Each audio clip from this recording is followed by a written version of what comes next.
Have I become a little too shy for love? I've been hurt before. All's fair in love and war.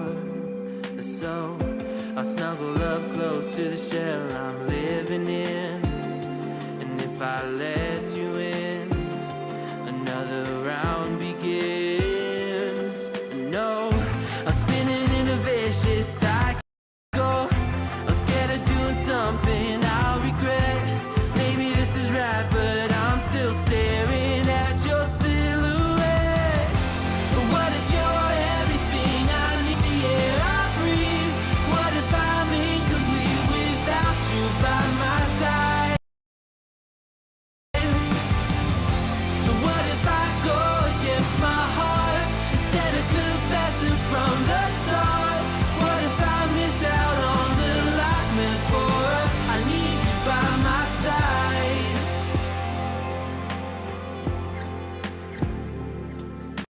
Should I be scared? The feeling's so different now. You got me floating here, a feather in the air. Oh, but when the wind blows, will I tumble or sail Starter hvert away? øyeblikk. Det er bare litt treigheter i dette spillet. You Jeg have vet me ikke om dere ser det på say, streamen at det beveger seg. and what if I escape? Bare gi meg noe. I know. I'm spinning in a vicious cycle. I'm scared of doing something I'll regret. Maybe this is right, but I'm still staring at your silhouette. But what if you're everything I need? A fire in my heart, the air I breathe. What if I'm incomplete without you by my side? What if I go against my heart instead of confessing from the start? What if I miss out on the life meant for us? I need you by my side, by your side. I'm not afraid. We found something that'll never fade. We can be ourselves and figure out the rest along the way.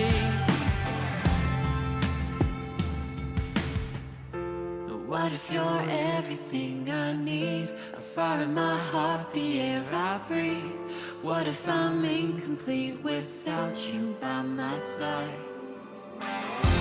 What if I go against my heart instead of confessing from the start? What if I miss out on the life meant for us? I need you by my side. I need you by my side. I need you by my side.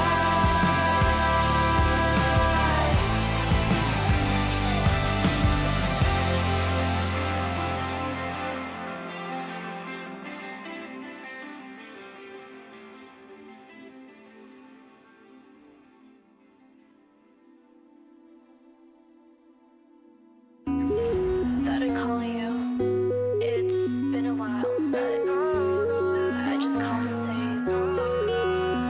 that I miss you. Know that I've been away and I'm sorry, yeah. Still wearing the sweater that you got me, yeah. Thinking of you when I'm performing, 'cause with you it's euphoria. Monday to Sunday, yeah, I'm in this too. Just one more week then I'm back into you. Just hold on, baby, just hold on. No, it's my fault, we haven't talked all week. When we FaceTime, I can see you falling asleep. Just hold on, baby, just hold on. Soon I'll be in your arms, everything will be okay. Need you to just hold on, or we're counting down the days. So just take your time, 'cause I'ma make you mine. Just hold on, just hold on.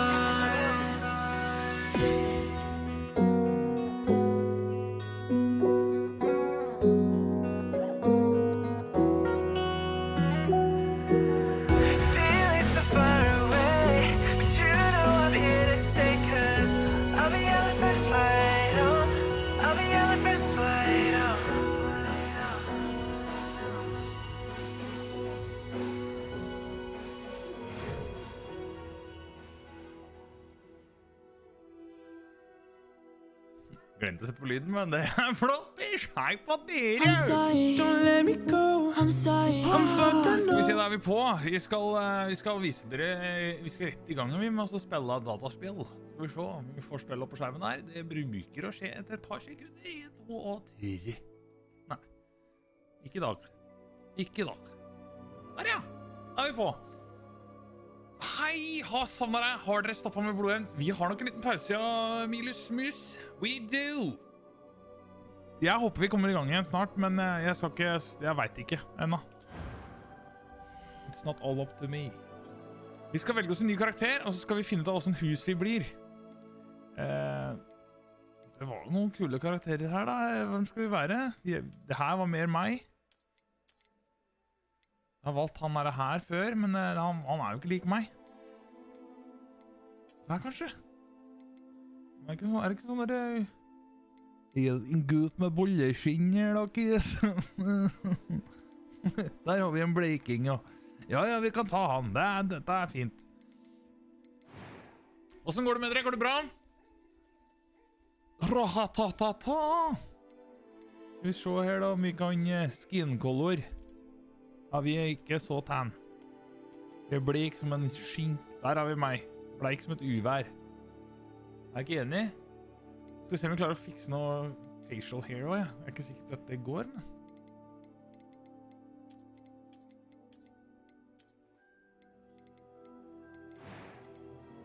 Hæ? Harry Potter? Harry Potter. Sveisen da, det er det med pappasveis, eller? Jeg vil si at det er min sveis når jeg ikke har stelt den ordentlig. Vi fikser den sveisen der, det er greit. Hair color, vi har litt... Nei da. Nei. Mørkt. Ja, tusen takk. Vi har ikke noe arr. Jeg har et lite arr i panna. Jeg har litt sånn Harry Potter-arr, faktisk. Nei, det ser bare harry ut. Freckles. Vi har litt fra henne, har vi. Ser ikke som du kan ha skjegg her da, det er litt teit. Hvordan bryn er jeg har da? Jeg har ganske bustete bryn. Nei. Ser ikke helt morna ut da. Monobryn, det er meg, vet. Der, vi kan ta, siden det er litt kulere med sånn der hakk i bryna. Voice 2. A few cobwebs and some dust. I'm eager to get to Hogsmeade. I am indeed a student, but I could very well be able to help you. Be able to help you. Vet ikke? It was wonderful. I It was believe I'm really wonderful. going to enjoy this. That was quite something. That was quite something. Ja, vi prøver oss på den.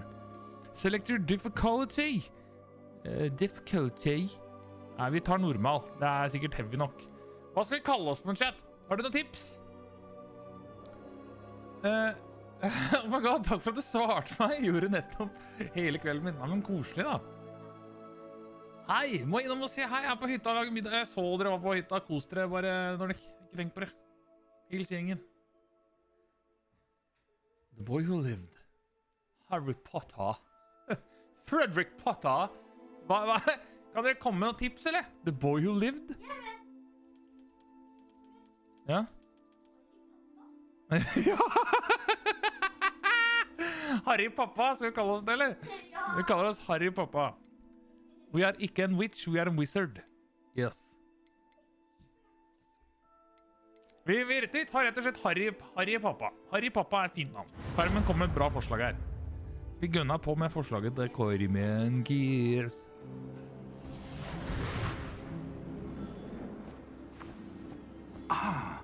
It appears we are almost ready to depart. It's a pity we didn't have a bit more time to spend on spellcasting. I presume you've been practicing the spells we worked on. I have, Professor. Er fint? Well, I'm quite sure I've never seen anyone take so quickly to a second-hand wand. You'll be a force to be reckoned with when you get your own. Thank you, Professor Fig. I appreciate you working with me before the term. Tusen takk for medlemskap, Harald. Setter pris på det, dude. Tusen takk! George, glad my rather cryptic description of our location did not thwart your finding us. I've apparated to more vaguely defined destinations than this. Kanskje vi Though kaller I Harry confess I Bob, may have ja, miscalculated Linus? slightly on my first try. Gave quite the fright to some theatregoers in the West End. It's been much too long. When I received your owl, I must say I best not speak here, Eleazar. Of course. Eleazar. Why don't we speak en route to Hogwarts? We have a start-of-term feast and a sorting ceremony to get to. Wonderful idea. As long as your young charge here doesn't mind me tagging along. Not at all, sir. After you. Not at all, sir. Ages since I've been to the castle. Would be good to see the old pile of rocks.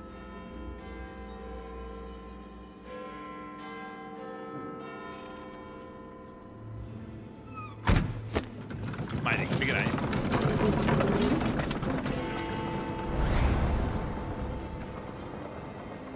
Åh, 40 høver. Det er dritt, ass. God bedring, potet.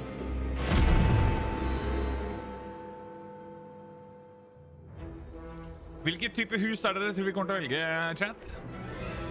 Er jeg en Slytherin? Er jeg en Hufflepuff? Eller er jeg en... Hva er resten av de heter da?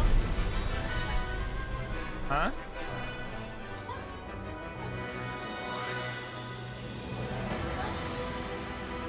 Ravenclaw, Slytherin og Gryffindor er det. Hvilket hus tror dere vi blir? Jeg er Slytherin. Det er sikkert en Hufflepuff. Er jeg en Hufflepuff? Er jeg frekk, eller? Jeg ble Slytherin på den forrige brukeren min. Glad I caught you before you left for Scotland. Just barely. And who is your traveling companion? A new student. New? Yes, sir. I'm starting school as a 5th year. How extraordinary. It is indeed. None of the faculty has ever heard of anyone being admitted to Hogwarts so late. Nor have I. Of course, as the other 5th years will have been honing their magical skills for 4 years now, the headmaster asked if I could get our new student up to speed a bit before the term begins. Well, you couldn't have asked for better mentor. Professor Fig is not only an exceptional teacher, he's also a remarkably intuitive and gifted wizard. Mr. Osric is prone to flattery. I dare say it's one of the reasons he's risen so far at the ministry. Nå skal vi prøve å la dere bestemme litt veien. Have you seen this? Nei, men jeg har allerede spilt. I have. Opinions differ as to how great a threat Ranrock really is. Although I've yet to convince my colleagues at the ministry, I believe he is a significant threat. And it was your wife, Eleazar, who alerted me to his activities months ago. Miriam? How? She wrote to me about Ranrock before she died, wondering what the ministry knew about his activities. Yeah, Ravenclaw. Nice, Miller. Before I could respond, I received this. It was the last thing she sent me, Eleazar. It came to me via her owl, but with no correspondence. I can only assume that she had to get rid of it quickly to keep it safe. Presumably from Ranrock. I cannot open it. Whatever magic protects this is powerful indeed. It looks like goblin metal. That symbol. What's that glow? I don't see a glow. Nor do I.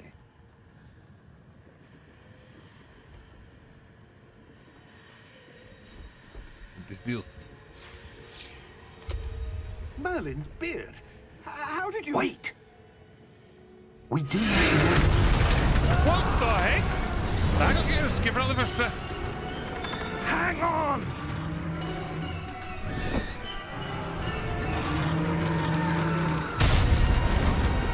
Holy smokes!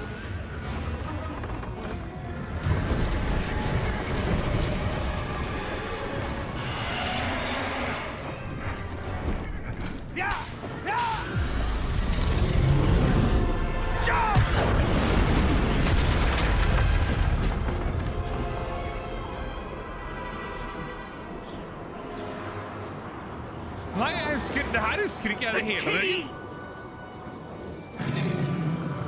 Give me your hand! Holy smokes! Merlin's beard. Are you all right? What the? You're hurt. Perhaps a bit. Take this. It's Wiggenweld potion. That stuff will right you in a second. Okay.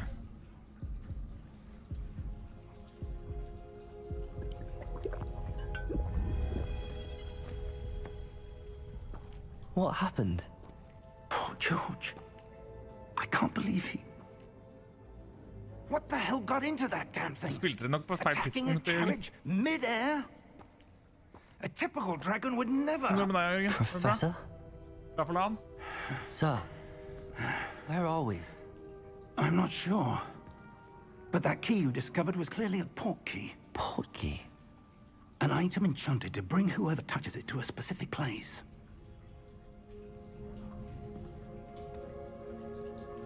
I'm feeling better, sir, if you'd like to look around a bit. I would. But stay close. We've no idea who created this port key. Or why.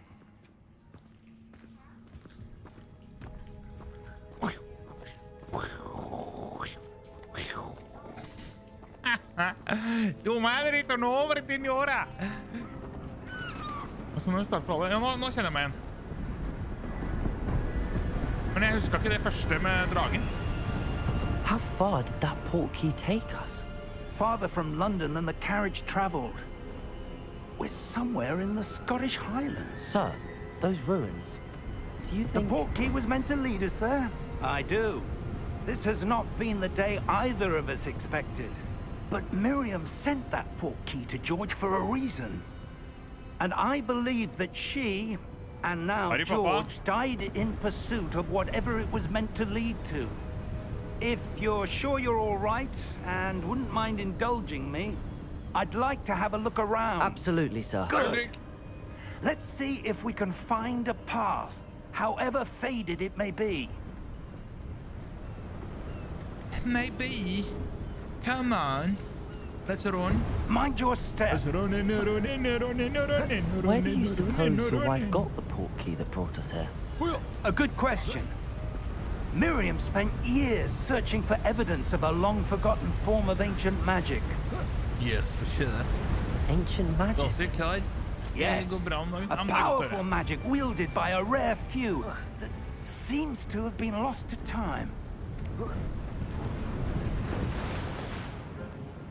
Hogwarts Castle was built by, and is itself a stronghold of that ancient magic. Hva skjer hvis jeg hopper det her, da? I don't know where she Yeah, came into possession of the port key, but I am certain it was to do with that search. Ah, there's the path down below. This way. But sir, why was your wife searching for evidence of lost magic? Miriam wanted to understand why such powerful magic disappeared from the wizarding world. Spoke of the good it could do. But magic is no different than any power. What really matters is the one who wields it. Han må rødlegge bry. Is that Ja, det er ice? det. Tida går jævla It's not fort. cold enough here. Så var jeg på Twitch som sa at appears jeg to be må a spille sort det. of Så tenkte jeg, enchant. det har jeg lyst til faktisk, ja. Someone wanted to block this path. Let's see some of that wand work you were practicing. Focus on the center.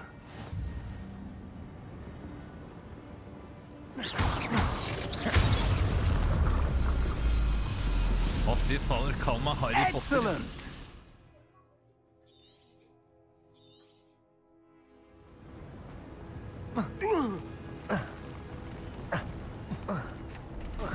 That was a bit rougher than I'd expected. Your wand work's improving with every cast. Thank you, sir.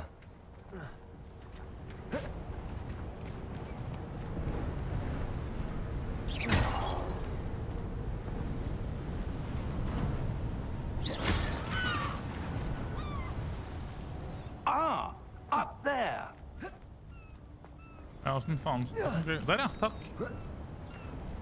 Unnskyld. Nå sa jeg et banner, det var ikke meningen. We're close now. It's just ahead. Spiller for mye på Twitch om dagen.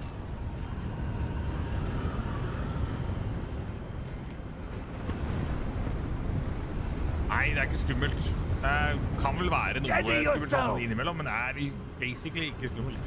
Reparo! Og estetisk, ass.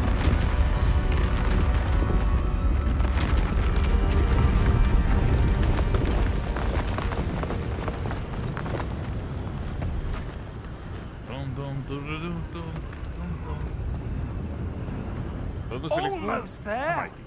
Ja, jeg regner med det. Nå skal jeg fighte de første botsa her, stemmer det? Nå kjenner jeg meg igjen.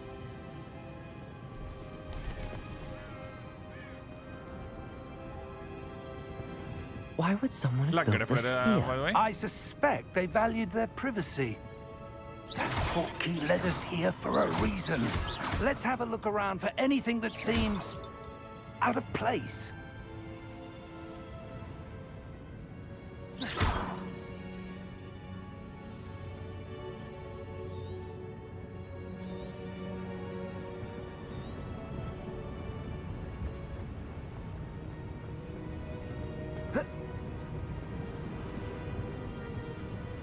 Professor, it's a mural of some kind.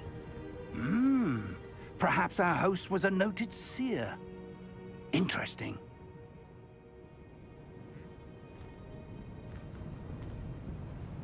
Okay. Explore the ruins.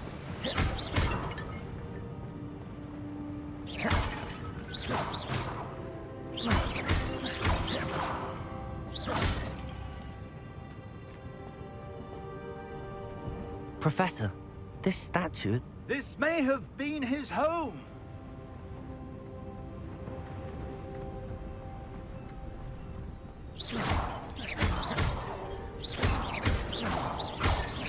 Gi meg noe lut, da. Jeg synes det er så koselig å lute, men det får du liksom ikke det spillet her. Det er litt strikt, faktisk. That enchanted crystallized stone again. But what could it be blocking? What's this?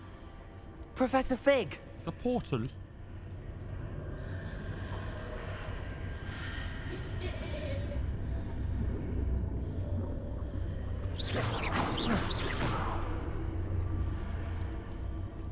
How odd. Why would someone have conjured that enchanted stone here? And how is there a room behind it? What room? I don't see anything.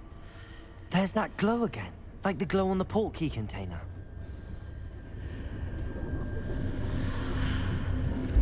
What in Merlin's name?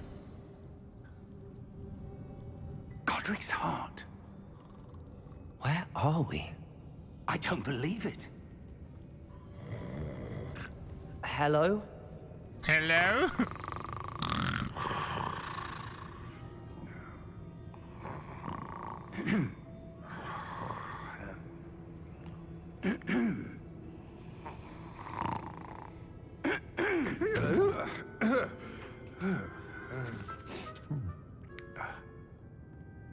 Ja, men Jørgen, har du fått en karakter I spillet du også? Can't be.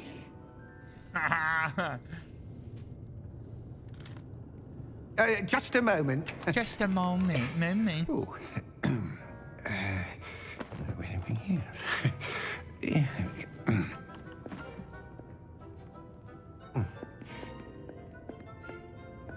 Welcome to Gringotts Wizarding Bank. Vault number 12, I presume. Precisely. The key? Your wife's portkey. Oh, yes, of course. This way, then. Jeg husker litt feil, for jeg trodde vi skulle fighte noen bots og sånn, for å teste liksom ferdighetene og sånn. Til starten. Vi kommer litt nå med.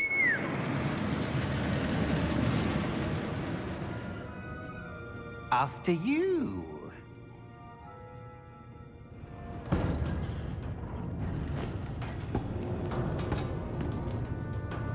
Keep your hands inside the cart if you don't wish to Harry lose. Potter-filmen, eller? Når den kommer.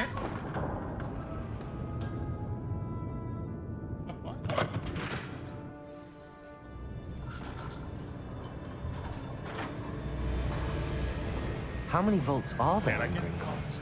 Hundreds. In fact, you'll see quite a few on our way to vault number 12. As we speak, we're just beneath the main lobby. The vaults you see now are the newest. Are private entrances to the bank common at Gringotts? They are most uncommon. Only one with great wealth or power, or both, could have arranged for such a service. Den gleder jeg meg til. Hei, Små. You'll want to take a breath. A what? Si hei til deg, kanskje. That waterfall washes away all enchantments. It's a security measure. Experienced the thief's downfall before, have you? Heard of it? These are the lower vaults that we're passing now. How deep are we going? Vault number 12 was commissioned shortly after Gringotts was founded over 4 centuries ago. It resides in the deepest part of the bank. Settle in. We've quite a distance to go. Quite a distance to go.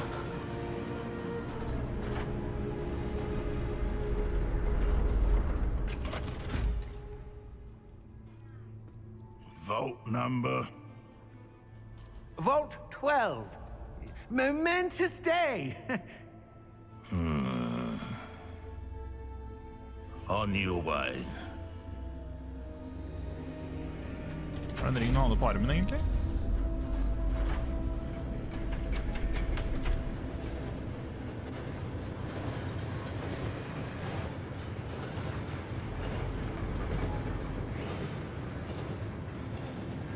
Professor, the armband that guard was wearing was glowing. Like the glow you saw on the porky container? No, darker. I saw that same glow on the dragon's collar. Yeah, what was that? We were just wondering about that goblin back there. He watches over the oldest section of the bank. Rare anyone goes there anymore.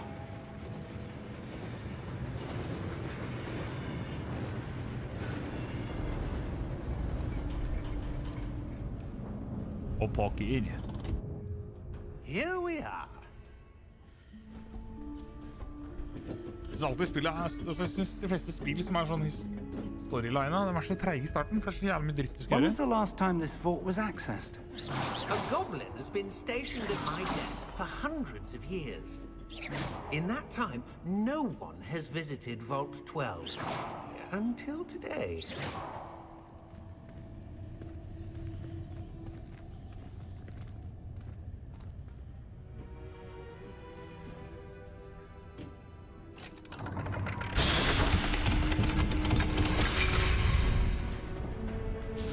Vault 12. Thank you for your help.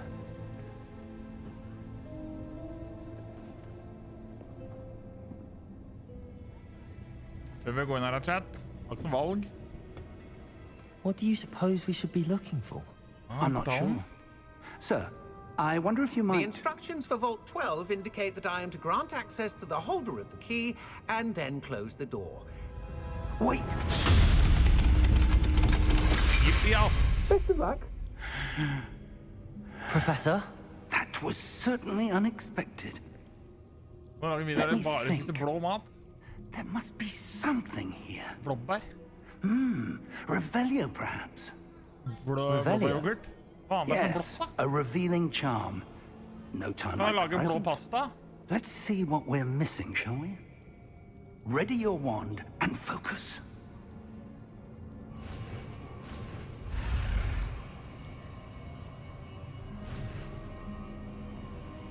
Det var sånn det var, ja. Revelio. Revelio. Revelio. There! I saw something. Move a bit closer and try again. Ok, så jeg kan smelte ost og ta I blå konditorfarge. Jeg kan lage blå pasta. Og jeg kan ta blå konditorfarge I ragun. Så jeg kan lage blå lasagne. Det hadde gått an, da! Blå pannekaker. Nei, det var en som spurte om jeg kan lage video på sånn, og der jeg bare spiser blå mat.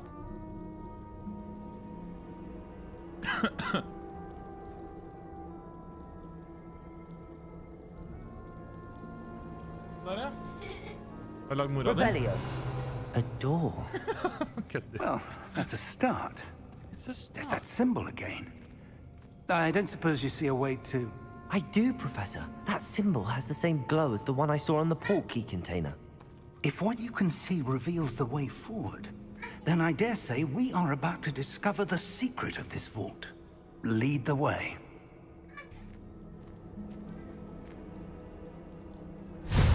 Oh, scheisse. Lumos! This is no ordinary vault. I suspect we will need to earn our way out of here. What do you mean, earn our way out? Do you think this is some sort of test? I do. But to what end, I can't say. Stay close. There will be no disapparating if things go poorly. Not out of Gringotts. Peter, halla forresten.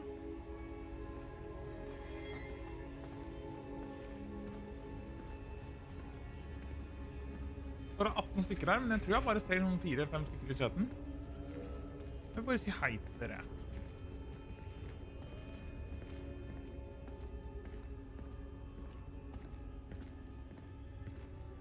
I see something up ahead. Anna, hei. What is it? Emilie, hei. That glow again. But on Mathilde, the hei på floor. deg. Oi. Ah!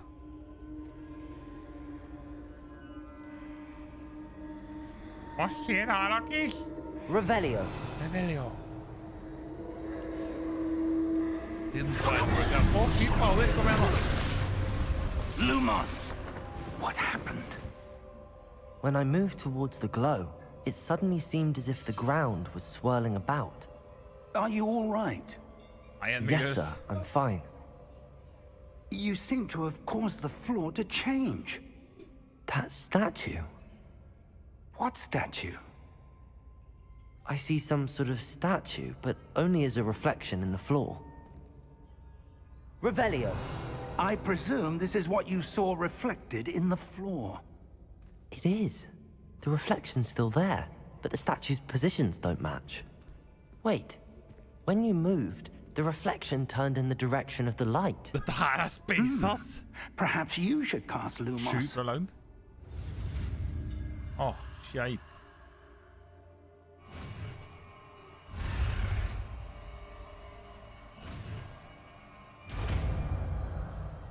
Lumos.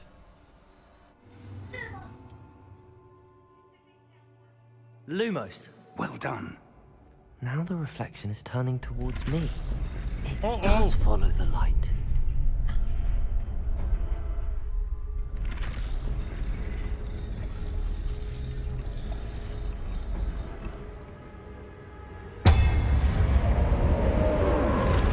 Uh-oh! No!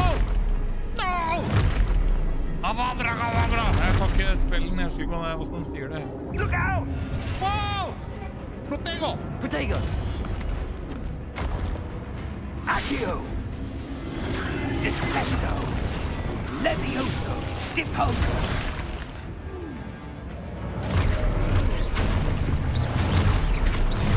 Levioso!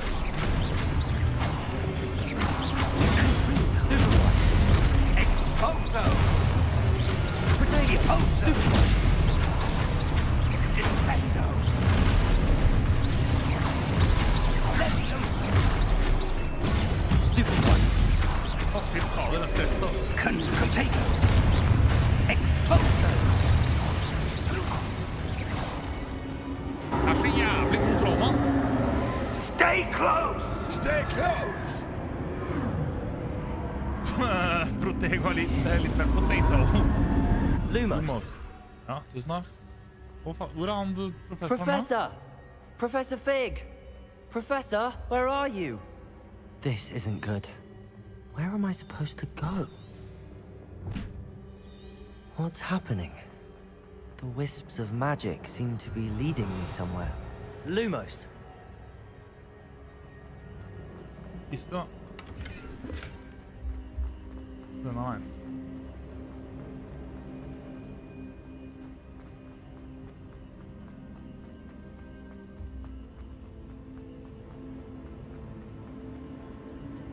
Ah, that's where they're leading me. That glow again.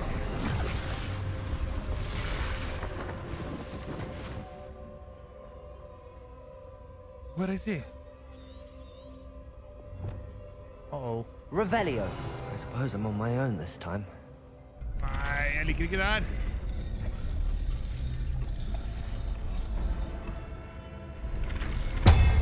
Oi, det var mange år jo. It seems I have no choice. I'm going to have to fight my way out of here. Livet blir nesten aldri snart. Oi, jeg må gå! Oi, pokker da!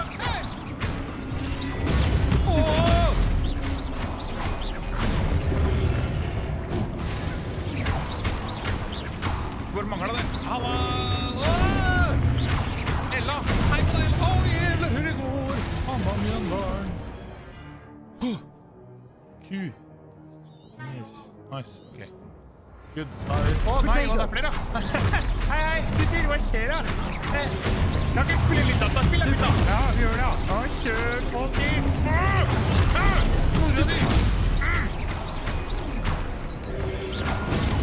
Stikker kvarter. På.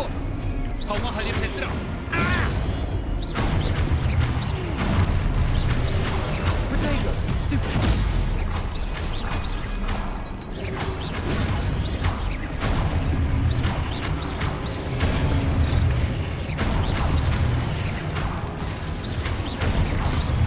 Jævlig god. Han tar det lett som en flett i rundt av spillet, men en gang. Lumos.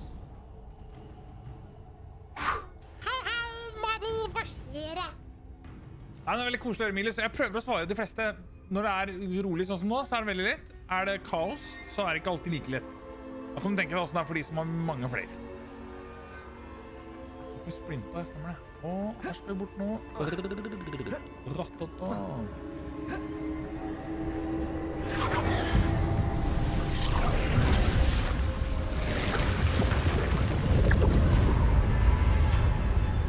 Apportul.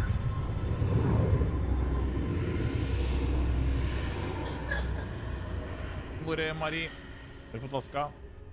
Revelio. Lumos. Greit. Ja. Hva er det prøver på? Her, ja.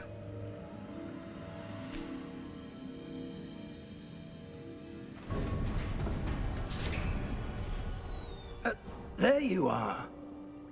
How did you... What is this place? I don't know.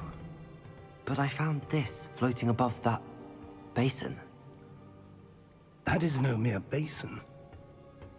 That is a pensive for viewing memories. Jeg gleder meg også. I wonder...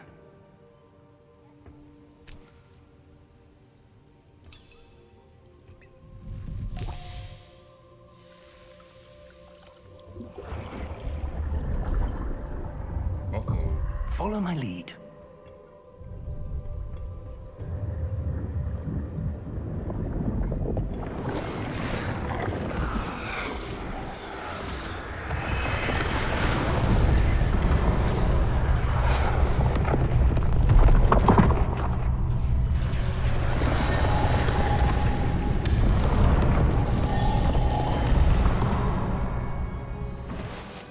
All is in place. The portkey is well hidden. Perhaps too well. I wonder if the path we've created... may be impossible to follow. It will only be impossible for one who cannot see traces of ancient magic as I can. Your ability to see what others cannot will not be enough, Percival. We are entrusting the one who embarks on this path with powerful secrets, with knowledge others will do anything to obtain. Yes, and if we are correct, Charles, the witch or wizard who completes the trials will have proven themselves worthy of that knowledge, and the responsibility that accompanies it. We've done all that we can.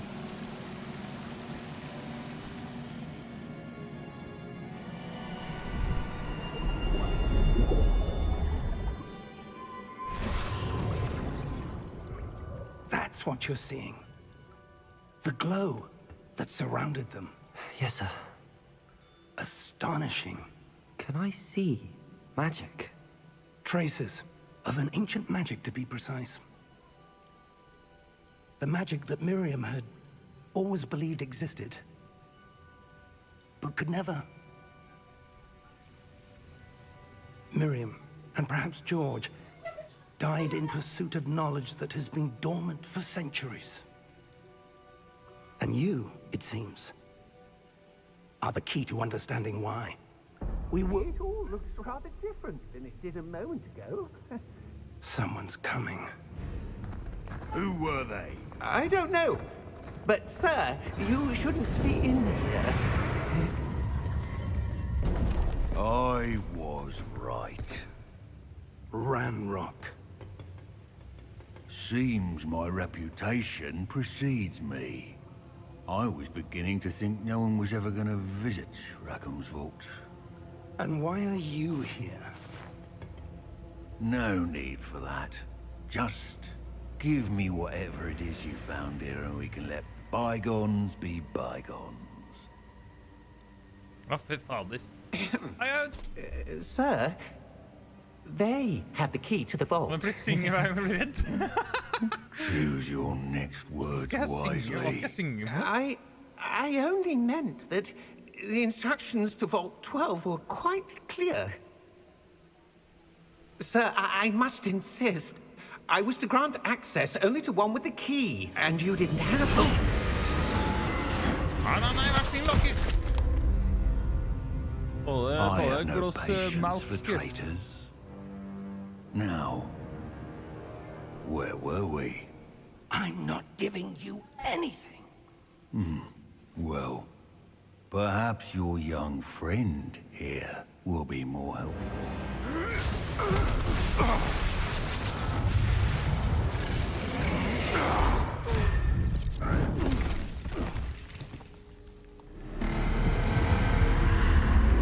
Tenker på gris? Er det samme som på gris? Ja, det er den, ja.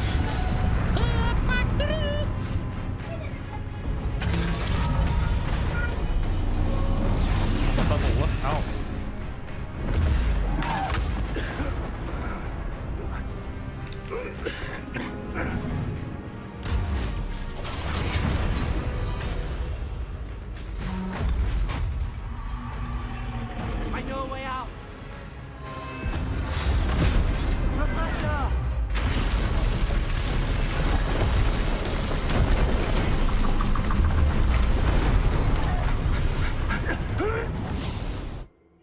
What? Oh!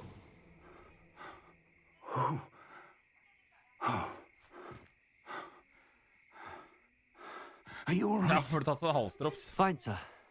I've never seen so powerful a goblin. He seemed totally unaffected by my magic. Where are we? It can't be. It seems those who set up the pensive, the locket, and the path to both wanted someone with your ability to end up here. Come.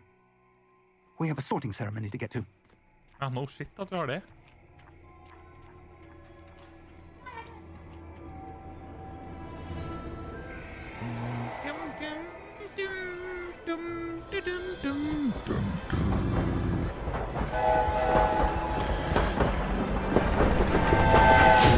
Det er jævla pent det spillet her, ass.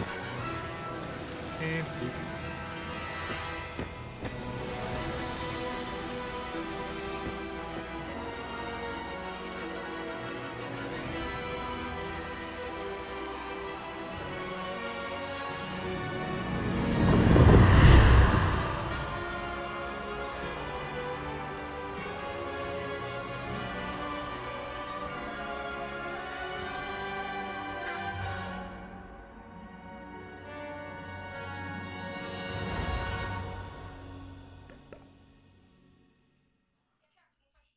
Hva skjedde nå, Kis? Jeg sier bare skål med databrus-chat. Skål.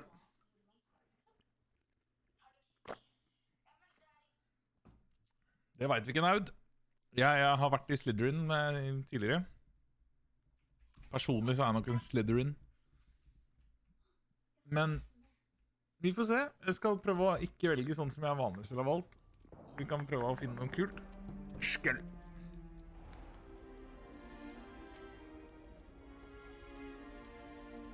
Oh, good. We haven't missed the sorting ceremony. I'm no expert, but that seems more appropriate. Now, I need to study this locket as soon as I can, but first I must contact the Ministry. They need to know what happened to George and be warned of Ranrock. For the moment, I ask that you keep all that's happened this evening between you and me. Of course, sir. Thank you. Ready for the sorting ceremony? Nei, jeg er ikke klar. Jo da, vi er klare igjen.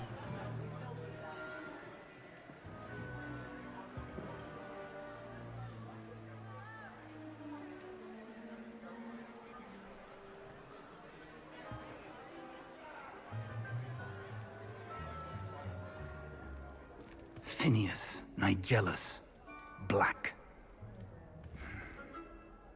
Prepare yourself to meet the headmaster. Fig, nice of you to join us. The sorting ceremony's over. There were complications. Complications? It seems the goblin problem has... Goblins. I've no time for rumors, Fig, and I'm rapidly losing whatever patience I had left. If you're lucky, we might still be able to get you sorted this evening. I'll be in touch.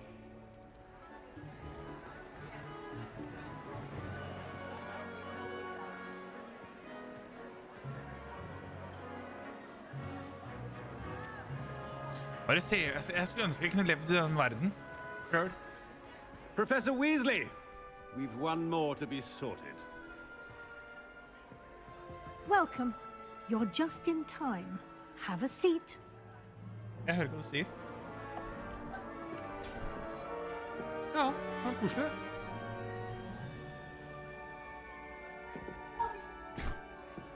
Få se nå, vent det. Ah, yes. A bit older than the others, aren't you?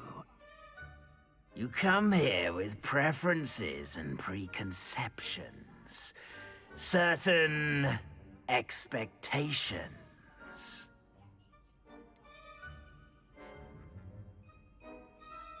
Hva skal jeg velge? I can't wait to start classes. I can't wait to explore. Hva skal vi velge, chatten? Jeg måste ha lite hjälp här nu.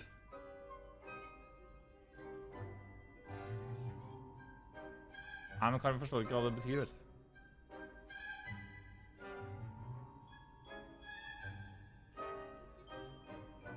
Hogwarts Legacy Blaze. Vet du hva vi velger? Jeg velger bare. I'm looking forward to exploring Hogwarts and the world beyond the castle and grounds. Indeed. Much can be gleaned by having an adventurous spirit, but your professors have a great deal to teach you as well. I wonder... I detect something in you. A certain sense of... what is it?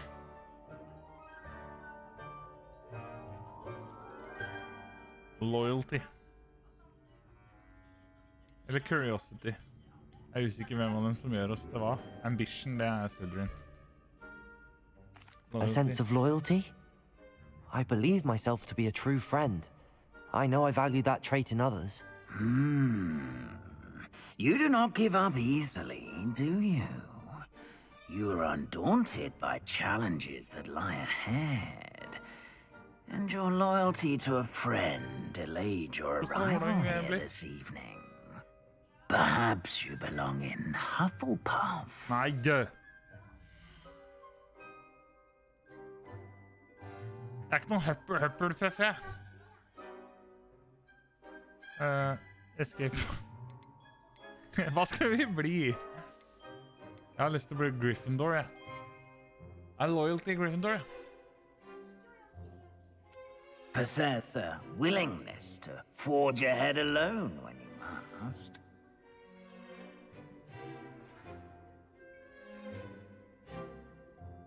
Nei, jeg velger Gryffindor, ass. Vi skal prøve Gryffindor. Det ser hvordan det ser ut, om det noe annerledes. Better be Gryffindor! Gryffindor! Harry, pappa ble Gryffindor-termen. Woohoo!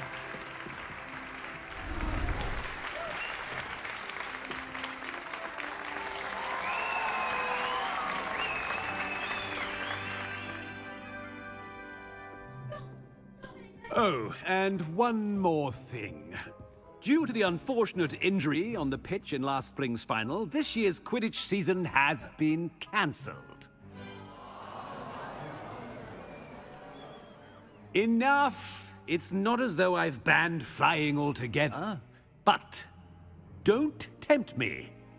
You are here to focus on your academic futures. I'm sure you will have plenty to do before classes begin tomorrow. I said, I'm sure you all have plenty to do before classes begin tomorrow.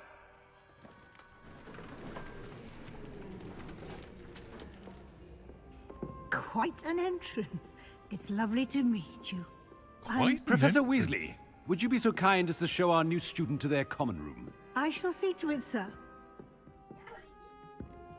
As I was saying, I'm Professor Weasley. Pleased to meet you. Nice to meet you as well, Professor. As Deputy Headmistress, it is my distinct honor to show you to your common room. Right this way. Gøy. It's most uncommon for a student to begin as a fifth year. This should be quite an adventure. I'm looking forward to it.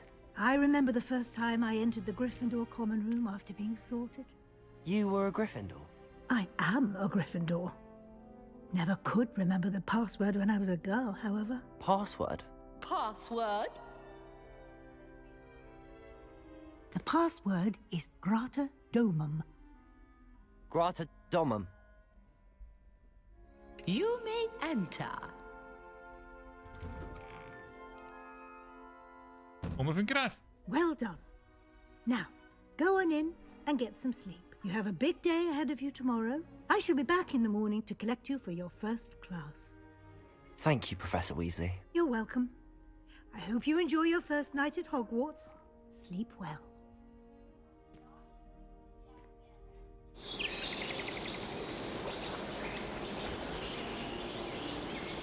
Vakkert, da.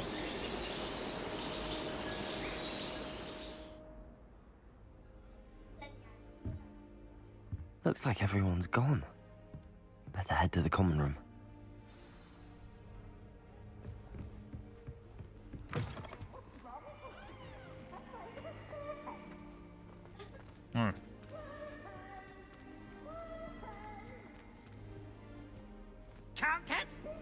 Now, which way is the common room?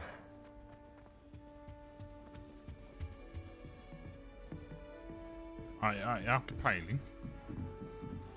Bro. Her ser den her nå. I hope the professor catches of this. Still not working. Ugh. I don't know what I'm doing wrong. It's not a complicated spell. I should be able to do it non-verbally. Why is this not working? Ugh. Oh, hello there. Welcome to Gryffindor. I'm Cressida. Pleasure to meet you, Cressida. Splendidly theatrical arrival to the sorting ceremony last evening. Made it in by the skin of your teeth. Is it true that you're Professor Fig's protege?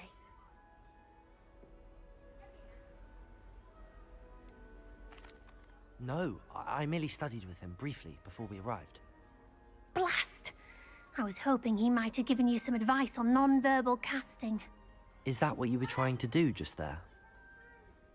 Oh, yes. Having a spot of trouble.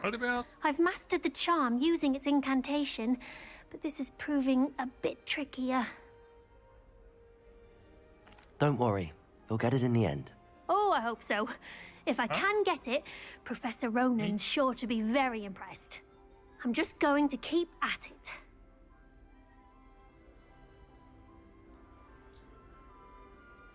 I wish you luck. Well, good luck with it. It was nice to meet you, Cressida. You as well. Enjoy your first day. Thank you. I hope the Don't professor fall off catches this of time, Nelly. Hvordan kan jeg få lov til å prate med deg, ja?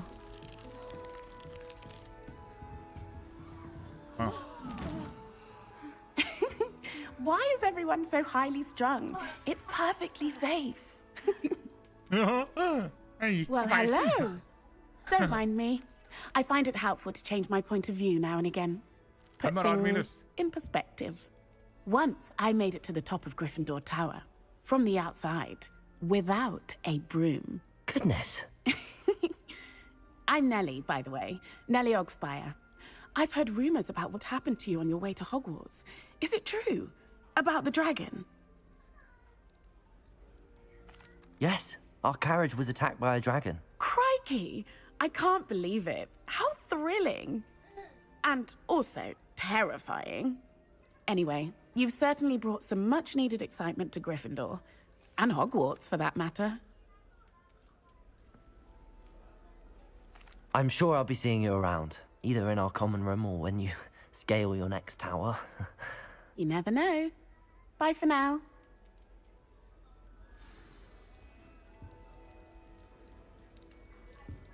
Hvorfor får du lov til å gå? Hvorfor får du lov til å gå? Åja, feil knapp. Herregud. Here, have a... Sure you don't want to try it? Brewed it myself. Hello, you're the new fifth year. Pleased to meet you. I'm Gareth Weasley. Heard about your travels here. Can't believe it. Glad you and Fig are all right. Is it true that someone from the Ministry was with you in the carriage? Oh, yes. A friend of Professor Fig's. Oh, didn't mean to pry. Nasty business, dragons. Again, very glad you're here. Thank you, Gareth. So am I. Are you related to Professor Weasley? I am. She's my aunt.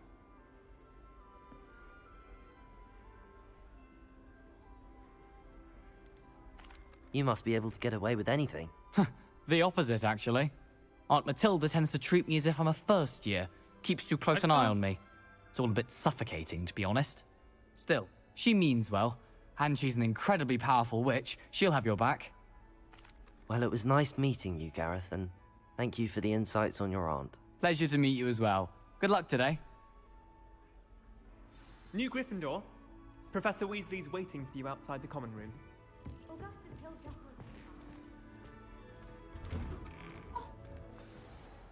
Good morning. I trust you're ready for your first day at Hogwarts? Yes. I've been dreaming of this day for a long time. Can't believe I'm here. Well, you are here. Make the most of it. You only have one first day at Hogwarts. Now, in light of your unique situation, joining us as a fifth year, you'll need to catch up with your classmates and not fall behind. Especially as you'll be expected to complete your OWLs at the end of the year. OWLs? Owls? Yes, your ordinary wizarding level exams. They will determine what type of career you can have when you leave here. After much discussion with the headmaster and the Department of Magical Education at the Ministry, we've devised something extraordinary to ensure your success. Here you are.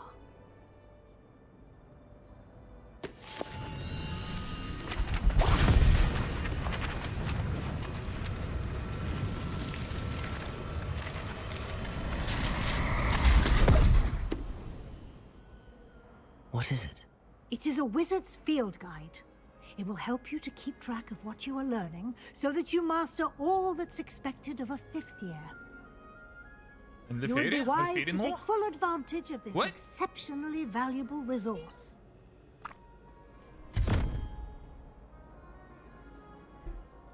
Thank you, Professor, but what do you mean it will keep track of what I'm learning? Perhaps seeing it in action will answer any questions you may have. Walk with me and we shall put it to the test. Ja, walk with me. Det 3 år å gå med deg, da. Jeg vil løpe, jeg, kjære. This way. This way. The guide will give you opportunities to practice your magic and educate yourself about wizarding lore. Why do students always run when people... I certainly would have appreciated something like the field guide when I was a student. Using the guide will also train you to be alert to your surroundings. Do keep up. Jeg løper som en tulling ned trappa her, jeg, kommer da.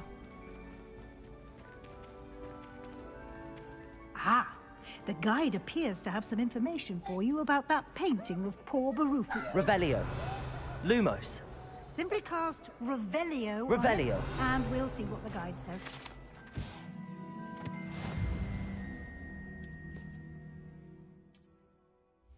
Field guide. Let's see.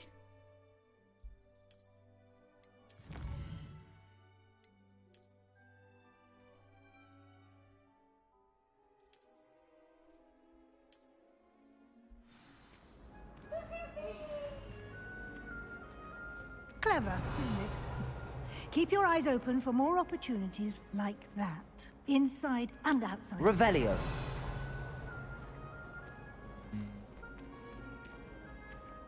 Sånn synes jeg er gøy, da. Hvilket synes jeg det ble Gryffindor, altså.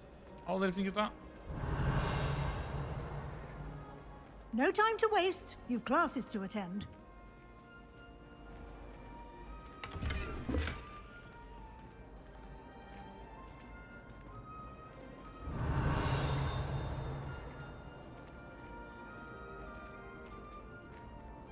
Her er det sånn teleport. Ah, good timing. Perfect opportunity to show you how to use flue flames to get around a bit quicker. Your field guide contains a map of the castle. Open it up and find Central Hall.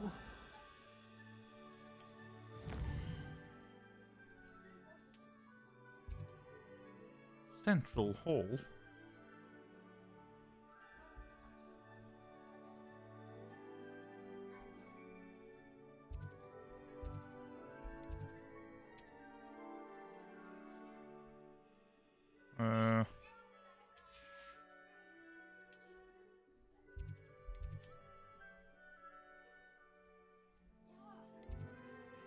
Her da. Ja, jeg ser det når jeg er vant til å være på Twitch nå, vet du.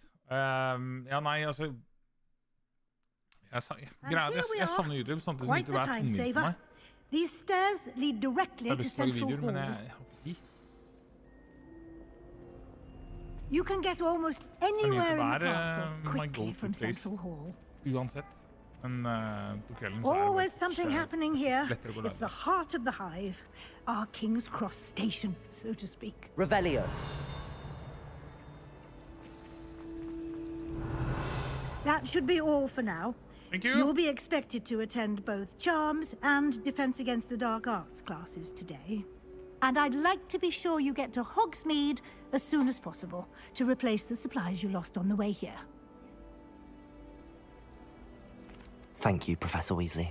A lot to absorb on your first day, and you have much to learn. Happily, your professors have agreed to create additional assignments for you outside of class. You'll be up to speed in no time. Judging by your adept use of Revelio earlier, I'd say Professor Fig succeeded in at least showing you the basics. He did, Professor. He's been terribly vague as to the events preceding your arrival, specifically about what happened after that awful dragon attack. My suspicion is that there's more to the story than a search for belongings and an extended trip up to the castle. Går det går? Jo, det går bra. Det var ikke mye lyst. Nice. Men der, Janne, går det bra? I'm afraid there isn't. There is. We did take a bit of a detour on the way here.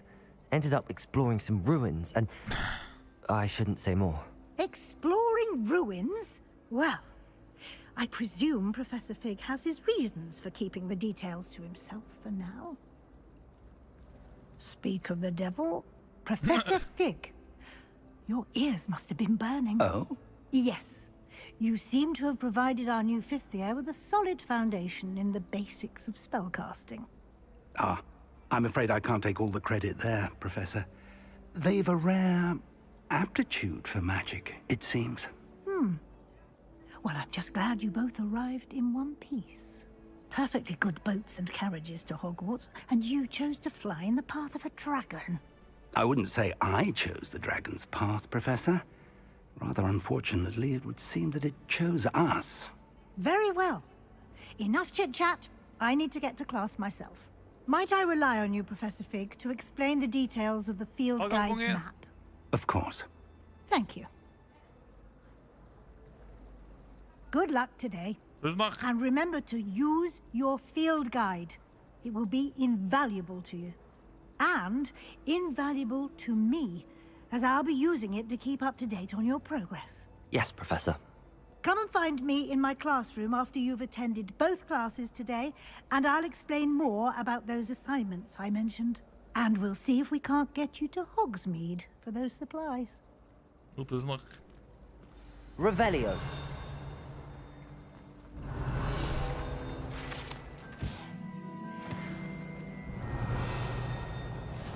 Hvordan vi fanget de der igjen, da? Jeg husker ikke hvordan de var, jeg. Revelio. Snakker med Fig, da. It's good to see you, Professor. And you. I was hoping our paths would cross today, before you immersed yourself in studies. Did I hear you and Professor Weasley talking about exploring ruins? Yes, sir. But I didn't tell her anything else about her travels here. I will say, I think she suspects we're not being entirely forthcoming. Yes, well, Professor Weasley is a brilliant and astute witch. It was right to keep the details to yourself for now. We don't know where this path we've embarked upon will lead. It may require a bit more flexibility with your time than she would approve of. And she may feel obliged to share details with the headmaster that would be better left between us. Understood, Professor. Good. Now, as capable as you are, I believe the ability you possess obliges you to be well-trained. Happily, you have the benefit of an exceptionally skilled team of witches and wizards to guide you. Speaking of guides, and so that I may avoid another not-so-subtle reproof from Professor Weasley, why don't I show you the clever enchantment we included in the field guide's map? Unfold it and have a look.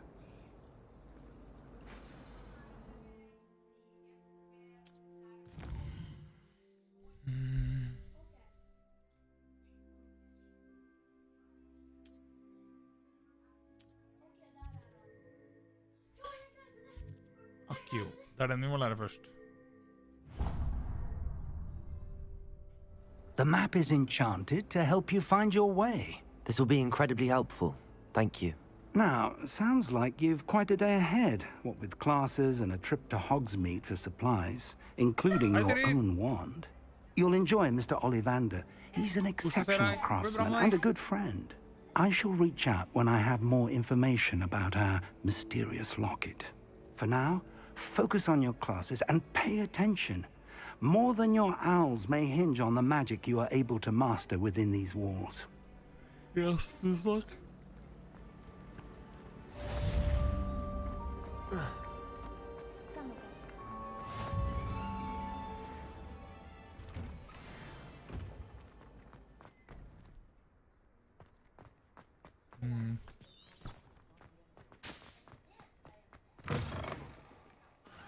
Revelio. Hogwarts survives the reign of this headmaster.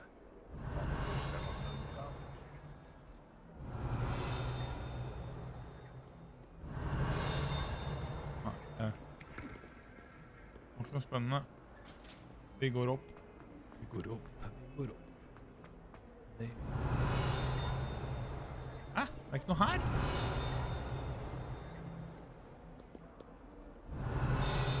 What? Jeg hører den der, ja. Revelio. Det merkes lett alltid.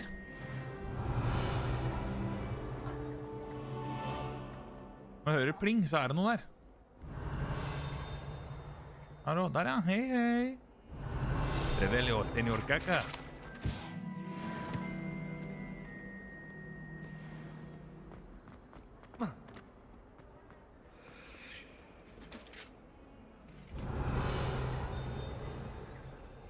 Revelio.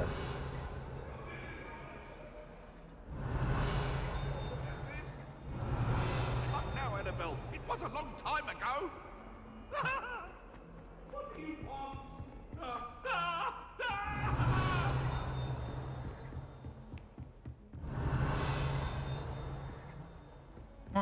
Jeg bare prøver å finne alle, ja. Det kommer seg. Etter hvert så finner vi alt. We sometimes have to remind him to finish the lesson. Hei, hei. At Leonie, ja.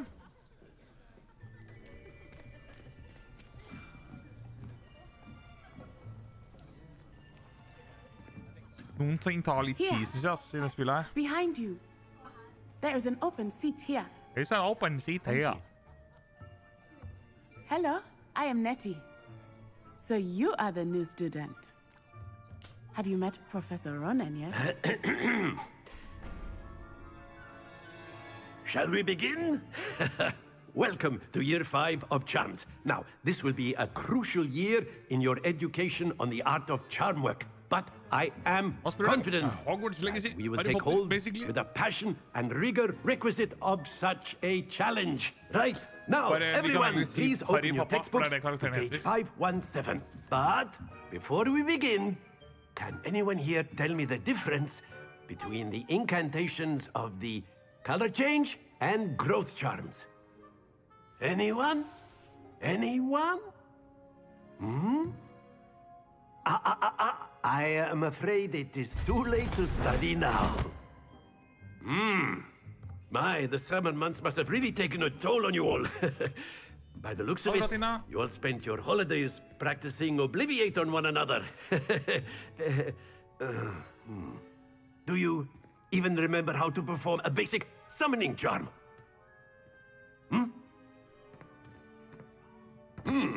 Well, it seems that we are in dire need of review. Everyone get into pairs and take positions on opposite sides of the classroom. Now let's put those textbooks to use as the blunt objects you so believe they are, and take turns summoning them out of one another's hands. Only one book will be needed per partnership, Miss Dale. Thank you. Get into place now.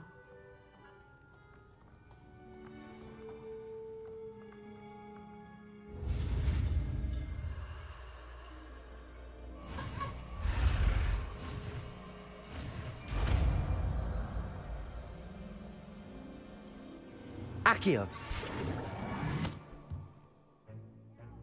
That is not bad. You are a swift learner. I see a lot of potential, but remember, potential is nothing without practice. Keep at it. You might just rival Miss Onai here. Very good, everyone. That's enough of that. Well, as you all seem to have the basics down, and it is an exceptionally lovely day, I was thinking that we might have ourselves a little excursion outside for a spot of fresh air. Nico, after me. Går det bra med deg? Skal vi ut en tur her?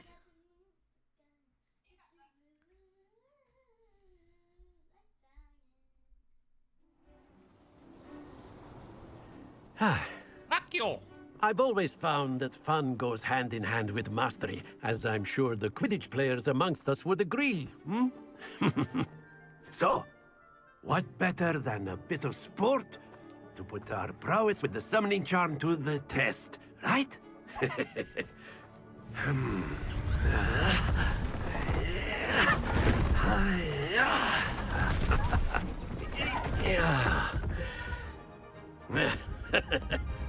So why don't we have our newest student start us off? Bra, Nicole. Det godt å høre. Very simply, cast Accio on one of the spheres and relinquish your charm at the last possible moment. Accio! Now, think of this like... Very good! Stay focused.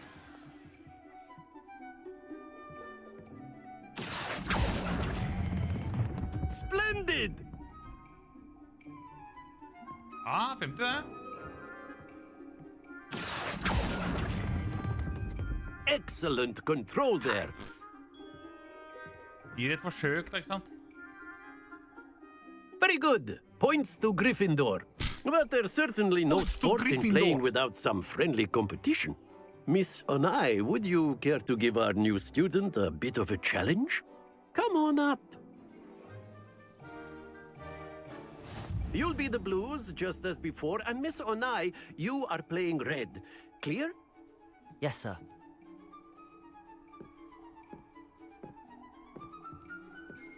Here we go.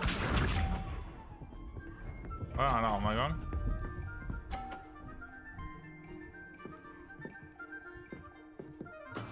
That is how it's done.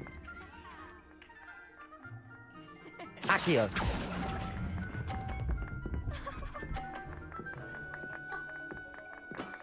That's it! Let us see this.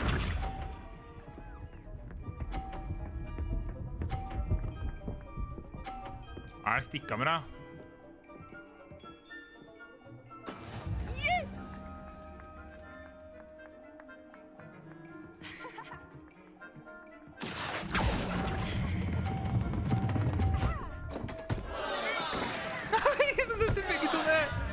Watch this.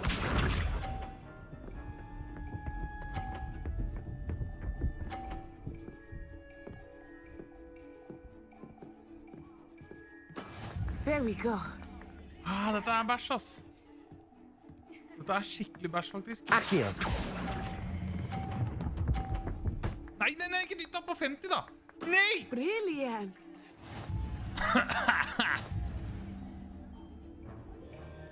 Side. It's nice. It's much appreciated, eh? Let us make this a bit more interesting, shall we?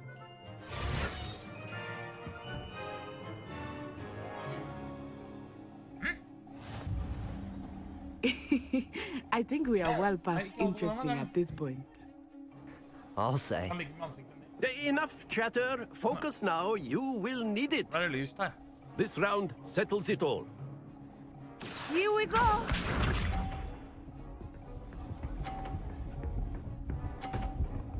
Yes. I thought I had that. Accio. What the heck, Brad? No! Happens to the best of us. Problemet at den så jævla treig, den knappen. Nei, fy fader, ass. Det dårlig gjort. Vi må konsentrere oss om å få dyttet hun ut, tror jeg.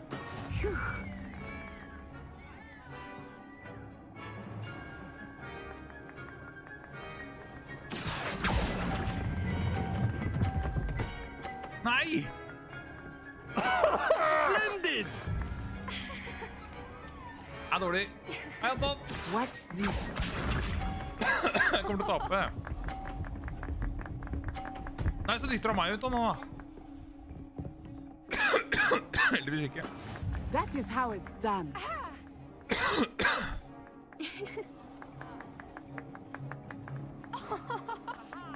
Accio. Yes! Nicely done. Try it again.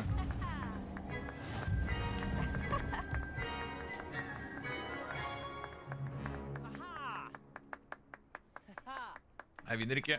Very good, both of you. Well done. Ja, vi er ferdig med den oppgaven der. Nå kan vi ta neste. Nå er det next spill, før vi kan begynne på eventyret. Class is dismissed. Gather your things on the way out. A tag game! It turns out we were evenly matched. Took me weeks to become proficient with Accio.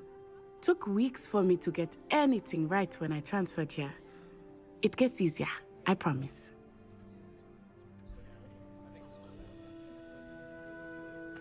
That's good to hear. It's a lot to take in all at once. To put it lightly, I remember how I felt when I first arrived. I transferred here from Ouagadougou just before my 4th year. My mother received an offer to teach divination here. Whatever. Before I knew it, we had left Uganda and were halfway around the world at a new school in a new country. Jeg trykket feil første gangen, ellers hadde jeg vinnet. Fordi jeg prøvde å trykke 4, men det skjedde ikke noe. Og så bare, jeg hadde ikke fått den ringen rundt ballen henne. Og når jeg først trykket da, så fløy den rett til den dritten. Well, it's been nice talking and competing with you. And with you. I think Professor Ronan wants to talk to you. Better not keep him waiting. Until next time. Så mye prating. Of course, you can use A word, if you would. You wanted to speak with me, Professor? I did. I trust your first charms lesson lived up to expectation? Well, An outdoor competition wasn't exactly the lesson I was expecting, sir. What charm is there in the expected? And what a close match between you and Miss Onai. Invigorating. Thank you, Professor. I enjoyed the match. Miss Onai is always a fierce competitor, though I sense that she is a bit distracted of late. Now, Professor Weasley has asked that your professors give you instruction outside of the ordinary curriculum. Expect to hear from me soon regarding a special assignment that I am preparing for you.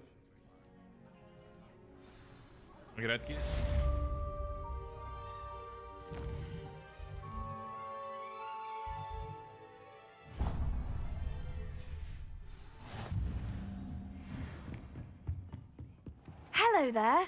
You're the new student, aren't you? Yes, I am. Revelio. Ikke tid til å prate med deg nå, kjære. Nå skal vi løpe ned her og hacke resten av spillsa her. Skal ha flere spills.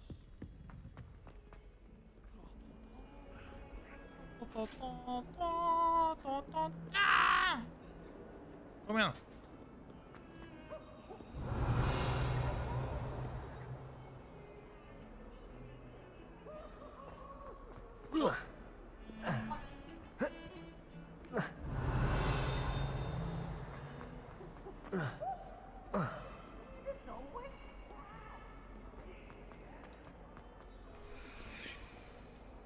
Quest.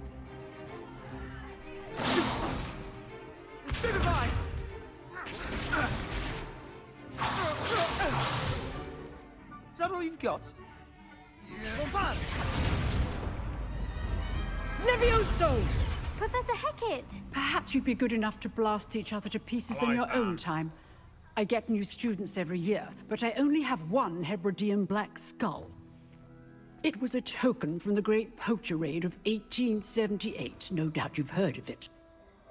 Now, you may be asking yourself how an old woman like me single-handedly took out the largest poacher ring in eastern Wales and lived to boast about it. Knowledge. It's not Leviosa. To the wise, age matters very little. Aww. Today we will review a spell that has saved me from death at the hands of dark wizards more times than I care to remember. Levioso. Levioso? A levitation charm? Levioso! A surprised opponent is a weak opponent. Care to defend yourself, Master Pruitt? No? One thing I've learned as an unspeakable is the value of simplicity, especially in the heat of battle. Now, let's practice what we've just learned, starting with something small.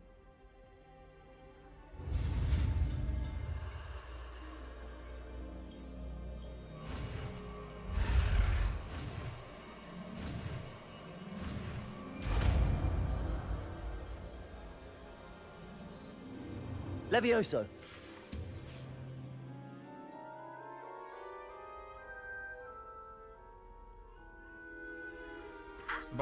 Now, let's try something a little larger.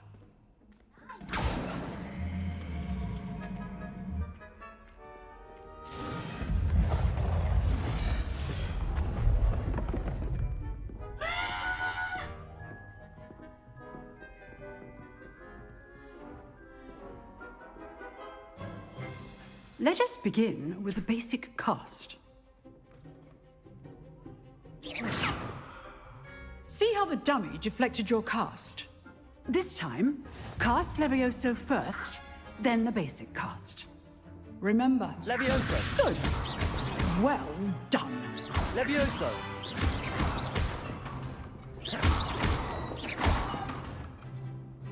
Very good, but the best way to practice is by dueling. We'll start with you two. Oh, yeah. Duelists, take your marks. Time for a proper Hogwarts welcome. Now, I want a fair duel, using only Levioso, basic cast, and Protego. You may begin.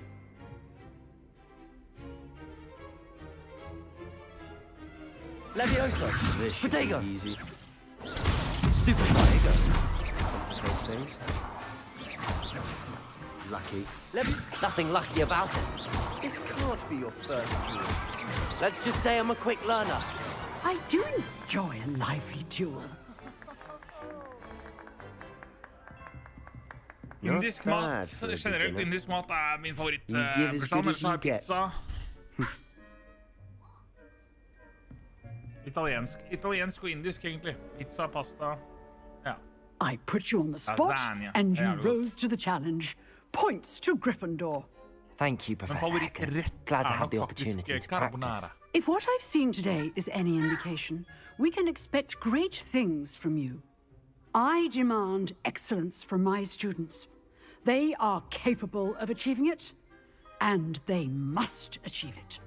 A classroom duel is one thing, but battling dark wizards, or as ever more likely, goblins, is a different kettle of Grindylows entirely. Understood, Professor. So, I'd advise you to keep practicing whenever you can. Perhaps Mr. Sallow will have some ideas for you. Again, well done today. I shall reach out soon with additional assignments. All right, that's enough spectacle for one day. Class is dismissed. Nice work. I enjoyed that. Well, that duel was quite something. Everyone will be talking about it. It was certainly good practice. Practice? It felt more like I was dueling an expert. Sebastian Sallow, by the way. Didn't expect a new student to be so deft with a wand. Then again, perhaps this wasn't your first duel.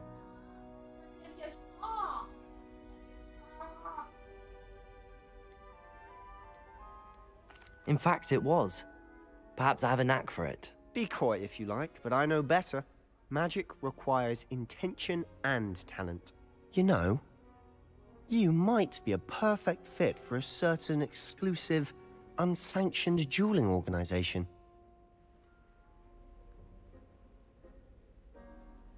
Exclusive and unsanctioned? Count me in. Excellent. Knew I was right about you. If you want to get the most out of your time at Hogwarts, you're going to need to break the rules now and then. Whether it's joining a secret dueling club, or sneaking into the restricted section of the library, you just have to be clever enough not to get caught. Thank you, Sebastian. I'll keep that in mind. Good. Pleasure chatting with you. I'm sure I'll see you soon. Perhaps somewhere unsanctioned? We'll see if your performance today was sheer luck, or actual skill. Look for Luke and Brattle. Tack. Till next time.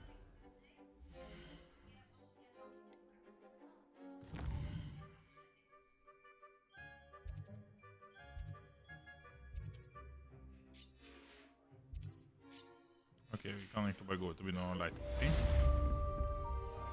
Revelio. I've always said that travel broadens the mind. What the heck, bruh? I can't remember this.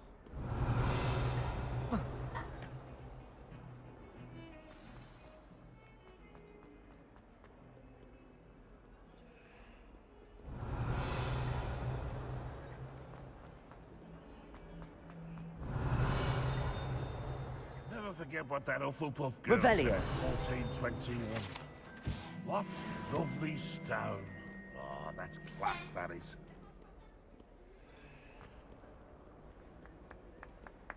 Han har fått ny quest, ja. Der er han, skal vi se. Nice.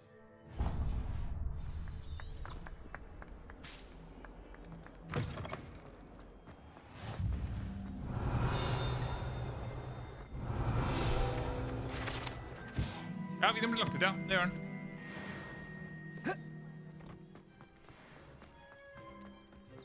Revelio. Revelio.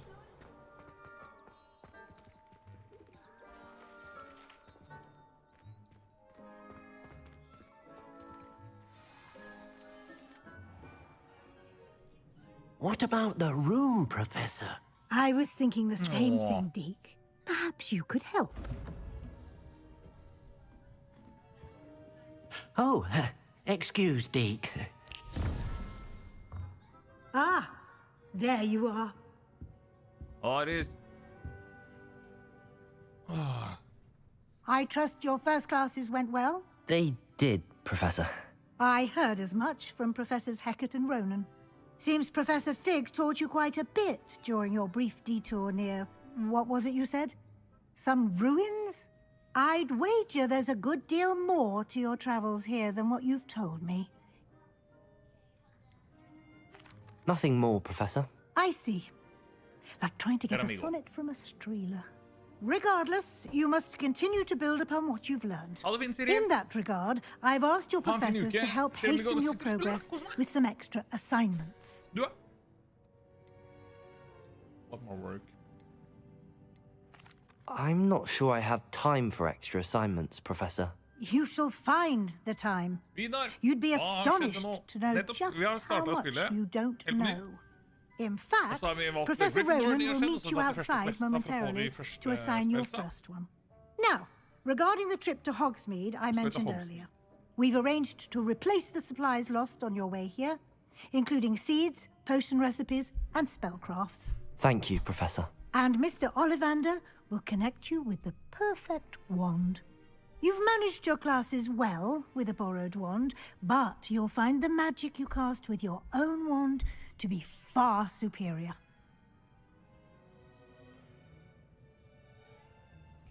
I'm ready to go. I'm eager to get to Hogsmeade. Very well. I'd like you to make your first visit to the village with a classmate. Help you get your bearings.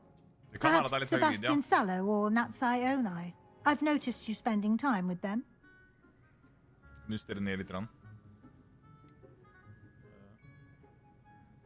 I'd like to go with Sebastian. Glad to hear it. Mr. Sallow is a capable young wizard, and he knows the area. He'll keep you well clear of any of Victor Rookwood's undesirables en route. Rookwood? Unsavory local. Best to avoid him and his associates, including his right hand of sorts, Theophilus Harlow, if you can. Once you've finished Professor Ronan's assignment, your friend will meet you at the castle doors. No time to waste. The sooner you complete your work, the sooner you can enjoy a butterbeer at the Three Broomsticks.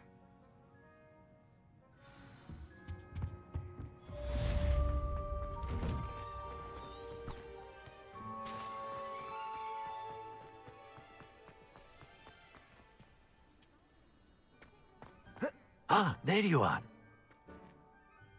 You have a new spell to teach me, Professor. Indeed I do, and an exceedingly useful one at that. The mending charm, Reparo. Fixes things right up, makes a broken object good as new in the blink of an eye.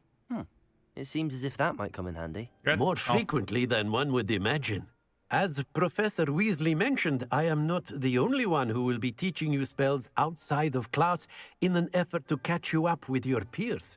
A number of your professors have agreed to do so as well, but first, each shall ask that you complete a few preliminary tasks to hone your magic. I have arranged some for today. See them through and then report back to me.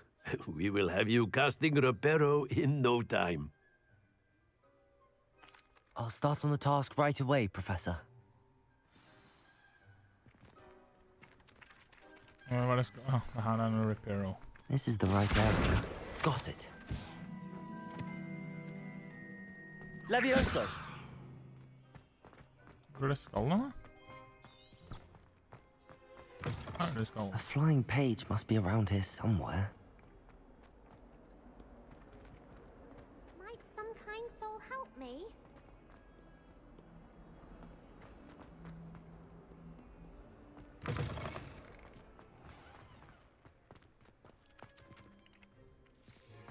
Revelio. Det flere ark her ute?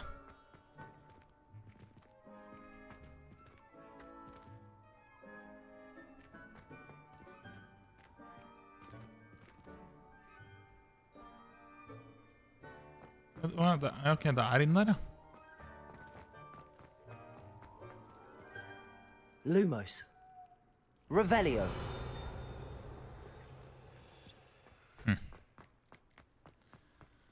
Da skal den gå an å se her innanfra. Der, nå ser jeg en flyr. Accio. Brilliant. Var det den jeg skulle ha? Det var det. I trust the preliminary tasks. I completed the assignments, Professor. Marvelous. You clearly know your way around basic charms. Let us give the old mending charm a try then, shall we? Remember to be deliberate in your enunciation and movements. I want to see some vigor. Now, wand at the ready. Yes, sir. Remember, your wand is a conduit of your magic.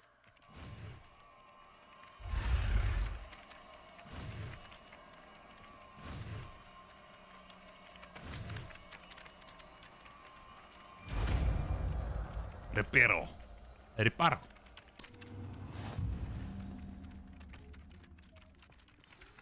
That's it. Very good.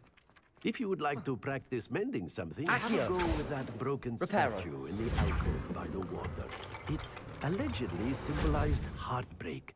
Revelio. Perhaps a jilted lover thought it too accurate and lashed out. Accio. Reparo.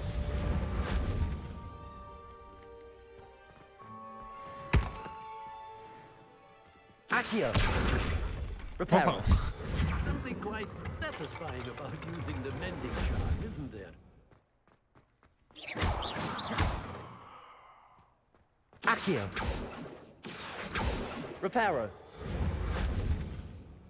Levioso. Der, ja, hva sånn det var? Revelio.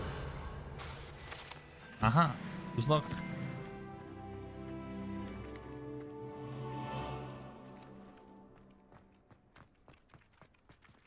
Skal vi se hvor vi skal nå.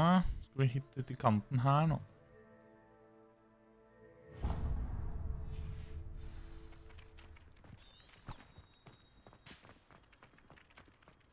Levioso. Jeg prøver å løfte en av de, men det gikk ikke det. God natt og verdens beste kvinnesmann. God natt, kjære deg. Accio. Hvor lenge var det streamen? Det er litt av time til. Litt av time. Ikke fullt så lenge, kanskje. Revelio. A Beginner's Guide to Transfiguration was Miley's favorite textbook. I cannot seem to wrap my head around the subject. What? I should think there's something in there. Accio. Hvor er den sommerfuglen da? Revelio. Levioso. Lumos. Jeg trodde man kunne se det med det, men nei da. Den er sikkert ute, tenker jeg. Jeg mener du skal være ute, faktisk. Revelio.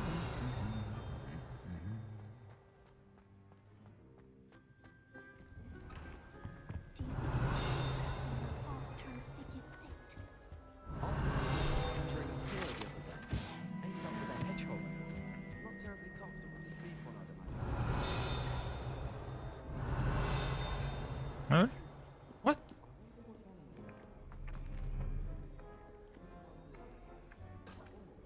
Accio. What? Well, Revelio. meeting you here. Hello, Sebastian. Ah, my new charge. I'm told you're in dire need of supplies, and I'm to accompany you into Hogsmeade for them. Is this your first foray into the village? It is.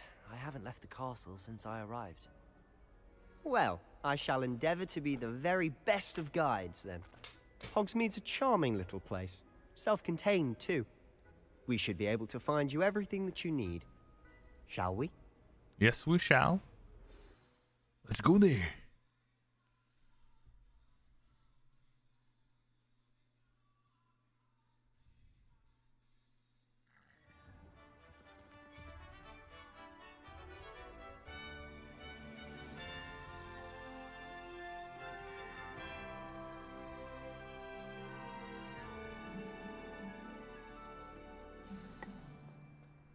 I was glad Professor Weasley asked me to join you today.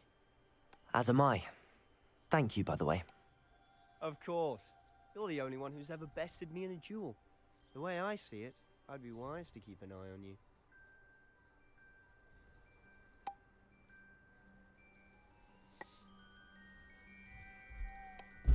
Der, skal vi se. Er det noe spennende vi har her da? Revelio.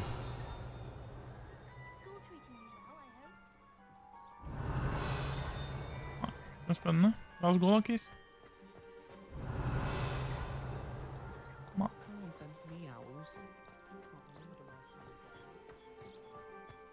se på det magiske greiene her. Det er så fint. I dig it. Speaking of Weasley, she seems to have taken quite a shine to you. Has she? That's nice to hear. I'm still surprised that a professor would entrust me with anything, given my detention record. Spend a lot of time in detention, do you? Just enough to keep me well-rounded. Revelio! Speaking of detention, this trip to Hogsmeade might have saved me from one. Glad I could be of service. Madam Scribner, the librarian, was on the hunt for me, as is often the case. Professor Weasley came to retrieve me, and I was able to convince old Scribner that I had somewhere to be. Som pappa på en dårlig dag, det. So how did you manage to get on the librarian's bad side? Well, I suspect it's a matter of differing opinions. She thinks I shouldn't be allowed in the restricted section, and I, on the other hand, am inclined to disagree. Oh, just one moment. This is an excellent spot to gather lacewing flies. They're pretty to look at. If you stew them long enough, they make a powerful potion ingredient.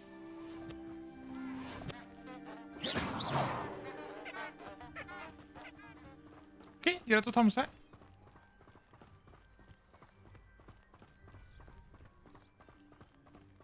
Jeg husker at det var jævlig langt å gå. Merlin's beard from the Forbidden Forest. Look! What's going on? See for yourself. Quite a sight, isn't it? You certainly don't see that every day. Do you think Poppy's already seen the hippogriffs? Absolutely. Likely already named them too. To the left is the Forbidden Forest. Out of bounds to all students. Oh, hence the name. Precisely. They think it's too dangerous. I think they need to have more confidence in our defensive abilities. Ah, you can see Hogsmeade just past those ruins up ahead. Der oppe, ja. Se jo jævla fint og majestetisk det er her. Helt sjukt, ass. Have you had much of a chance to explore the castle? A little. It's positively enormous. It is that. I've been there 5 years and barely scratched the surface. Loads to see, places to discover. Oh? Any you'd like to share with the class? Revelio. Perhaps one day. I can't go around telling you all my secrets now, can I? You still haven't told me how you became so good at dueling.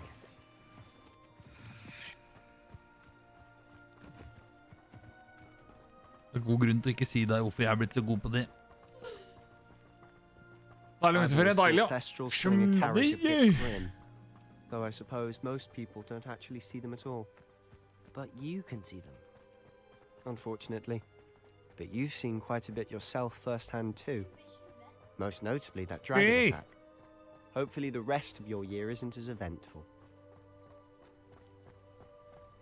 Revelio. Fancy. Mr. Moon. He's the Hogwarts caretaker. Looks a bit worse for wear.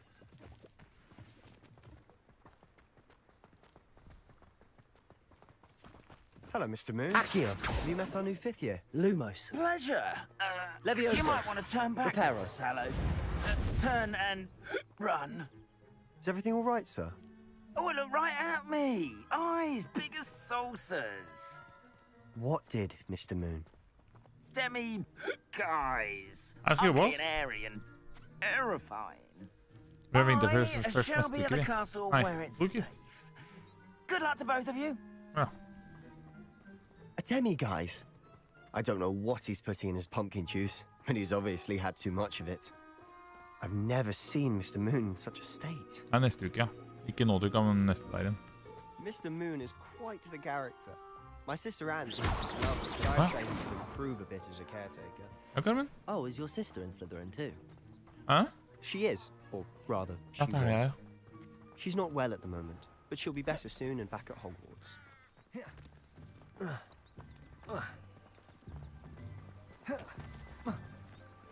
Accio.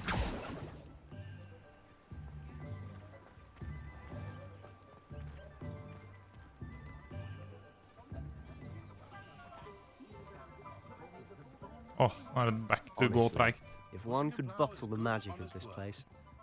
I don't know if it's the shops or the people, but there's just something about Hogsmeade. We all flock to it like moths to a flame.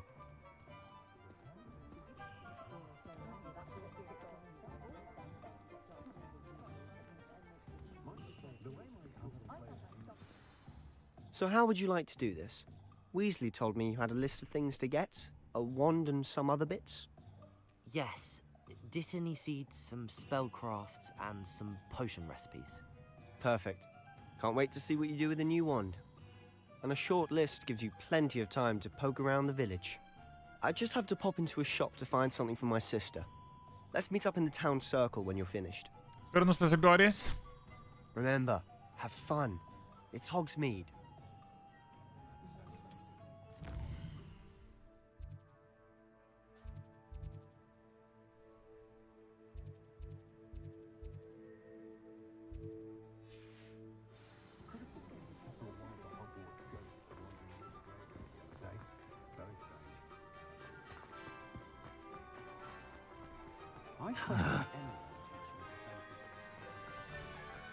Revelio. Penger. Det bruker å være sånne greier du kan plukke opp her. Tusen takk.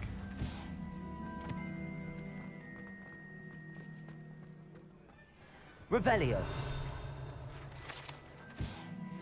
Skal vi inn, skal vi fikse oss en mølens beret. I'll be right with. Og jeg har satt alt på medium. For at jeg skal ikke ha noe lag eller noe shit da. Jeg lover deg på, hvis du setter alt på ultra når du spiller uten stream. Hello, sir. I'm looking for a new wand. Yes. It's about time. Yes, about time? Well, you're our new fifth-year student, are you not? Oh, what am I saying? Of course you are. Gerbold Ollivander's the name. But of course, you'll have heard of the Ollivanders, I'm sure. Finest wand makers in the world. It's a pleasure to meet you, truly. Now, come with me. Let's find you the perfect wand, shall we? No, not you. Yes. Powerful core. 10.5 inches. You might do. Here, give this one a try. Well, go ahead, swish. How odd. Once more, come on, really swish it. Oh dear. Well, this isn't a good match at all, is it? Ja, det var Aris, absolutt. Hvis man glad I eventyrspill, så dette her et veldig bra spill. Not to worry. No, not you. Perhaps. Det 4 storylines. Og du bestemmer litt storyen selv. Det liksom det som litt spennende med det. Rare wood, 13.75 inches, dragon heartstring. Let's give this one a try.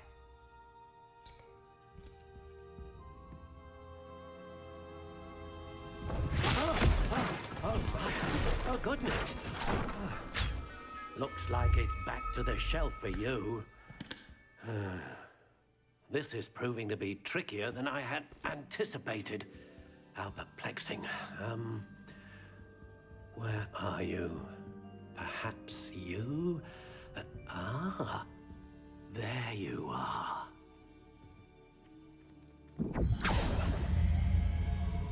Yes. I think you might be the one. Here. Take it.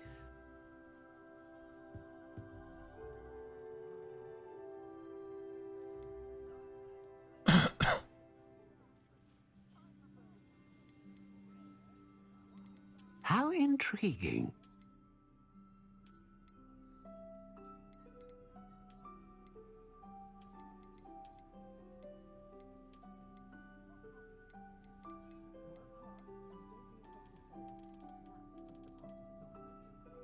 Curious indeed.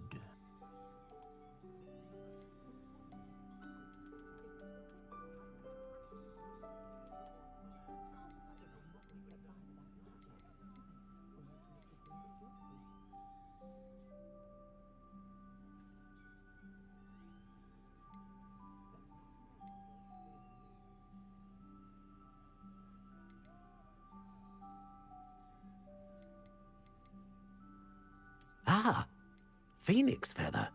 Exceptionally rare, and a core with a strong sense of initiative. What do you think? Kjører jeg på, tenker jeg. Extraordinary. Another wand, another beginning of a bright and magical future.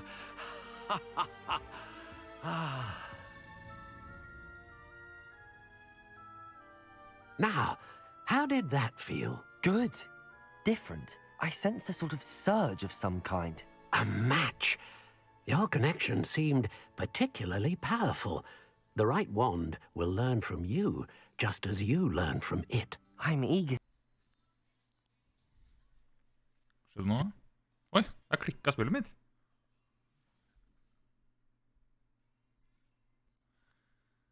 Epleplukker, det Marina, eller? Ja. Ja, hun spurte meg om jeg ville ha ønsket meg hund etter jeg hadde hatt Mira i helga. Ja, vet du hva, det er ikke, vi har pratet litt om det. Det har vært koselig i helga, Marina. Running, hva skjer med spillet? Det bare vil ikke starte. I got no freaking clue, mate. Puff, det lille trak! Oi! Hva skjedde? Nei, spillet cancela. Hallo. Vi får se om det kommer seg igjen.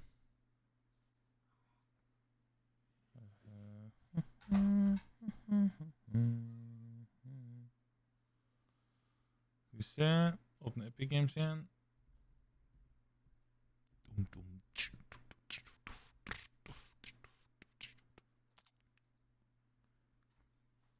Hva skjedde da? Oi. Det ble mørkt på kino, kiss.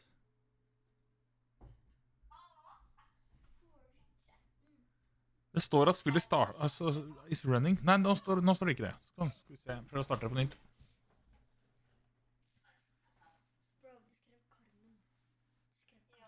Håper jeg det lagrer seg, ass.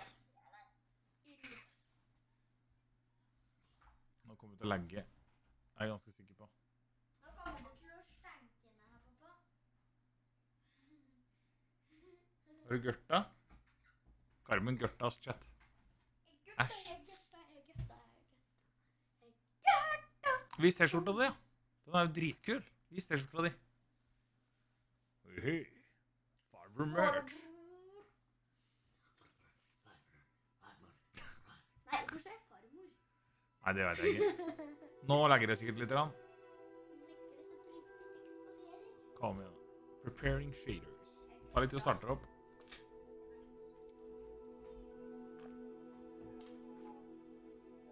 Matty, det er Carmen, datteren min.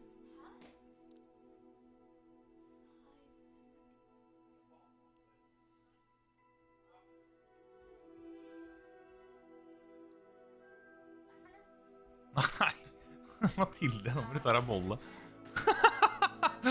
Du sa jo det selv. Ja. Mathilde, bare det vi vet alle her at det var meg og ikke deg. Mathilde er på ditt lag, ass. Nei. Nei! Det var pappa, jeg lover. You're right. You're right at det var meg.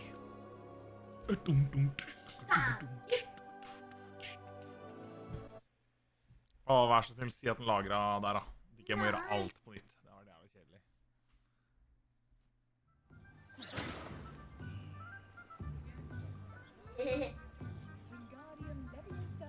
Guardium Leviosa. Vi har fortsatt ikke fått. Nei. Vi klikket. Chat. Orker ikke det igjen. Revelio.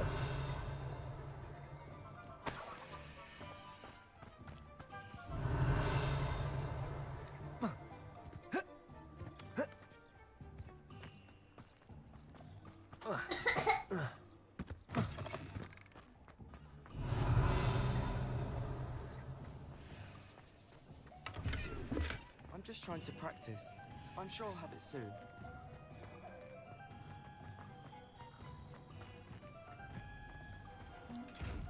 Skal vi se en sånn tommelfugl en plass her?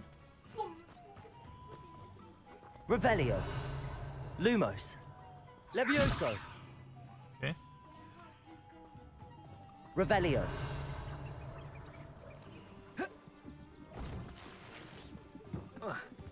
Ikke.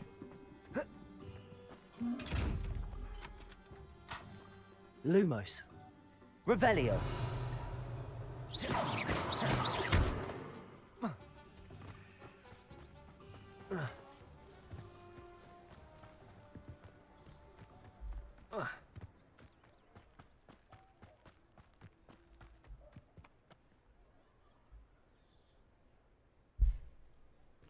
Det er ikke den jævla sommerfuglen.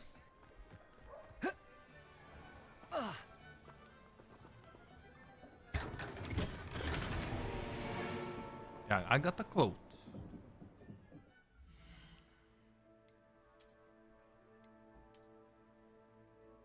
What? Jeg må level opp en level først.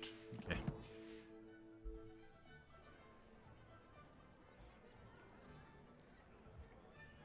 Ja, stemmer det. Jeg spiller for å åpne den andre dritten her.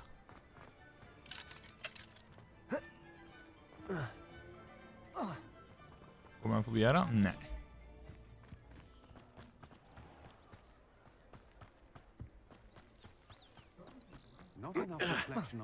Flytter da, boys. Revelio.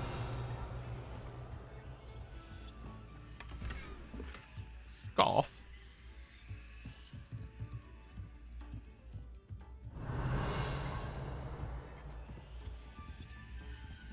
Penger.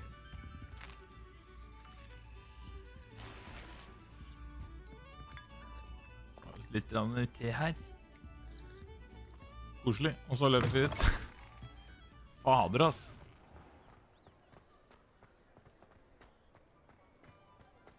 Revelio.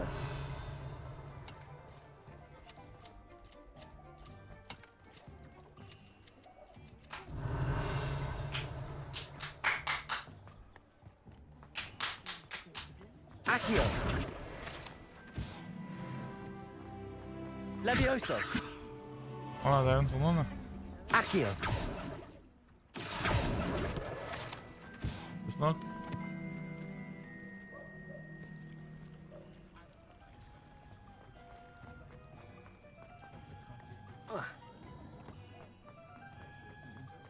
Revelio. Halla, Lea. I'm simply saying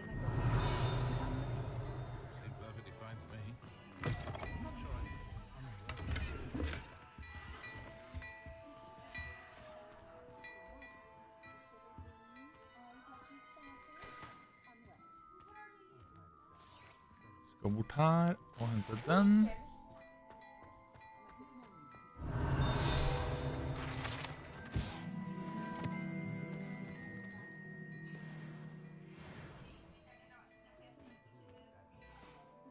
Skal jeg ikke prate med deg?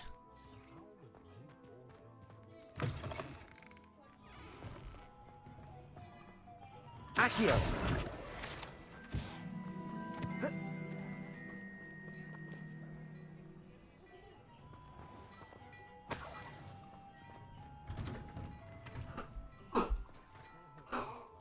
Men skal ikke jeg prate med han her?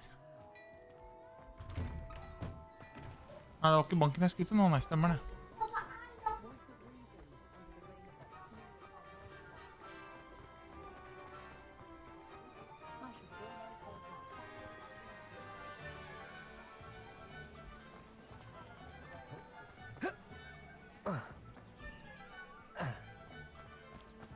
Accio.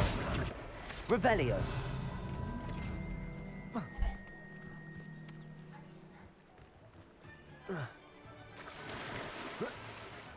Accio. Snakk.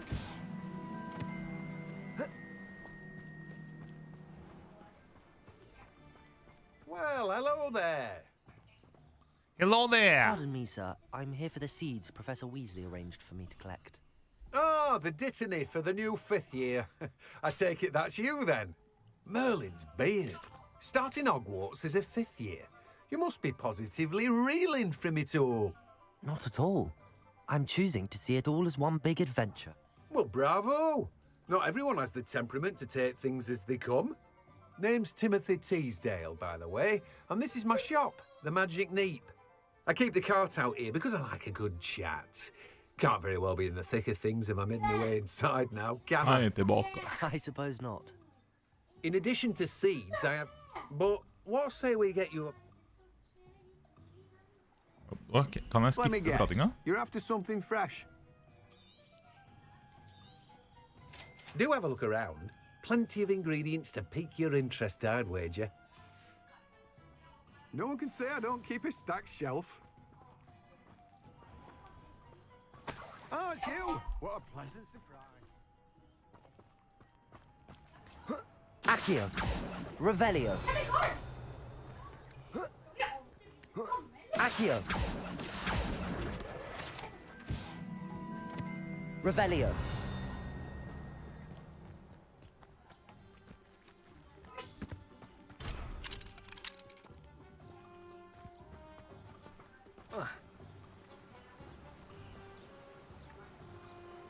Accio.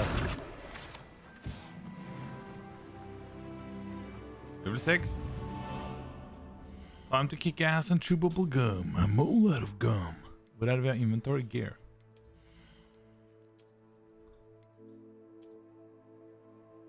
Nice, den så bra ut faktisk.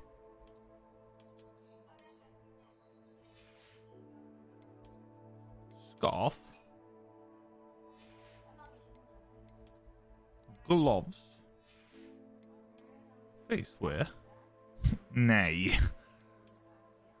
Er det defense på de? Det ser jo morgen ut. Ja, nei, men det er greit.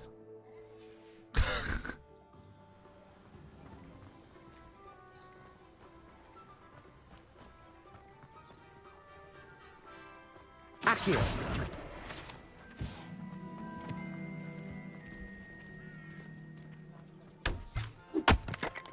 Bra.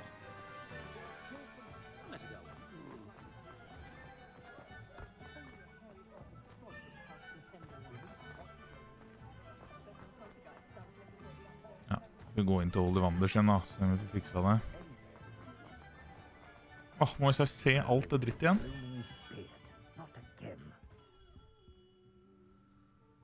Ja, ta de i brillene. I'll be right with... Ah, it's you. Just a moment, please.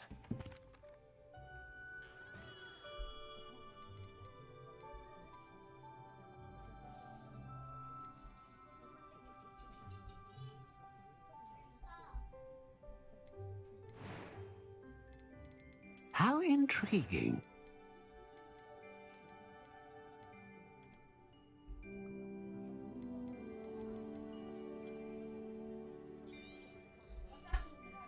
What do you think? Now, how did that feel? Good. A map? Of course. Jeg bare gjør dette for å ikke at det skal klikke igjen. Åh, fuck.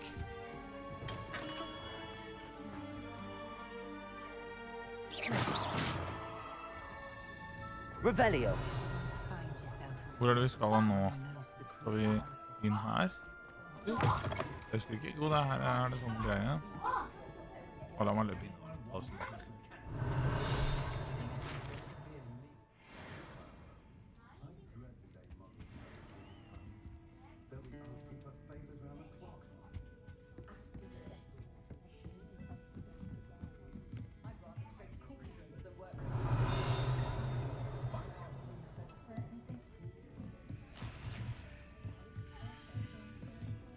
Det er stygt å stæle her, ikke da?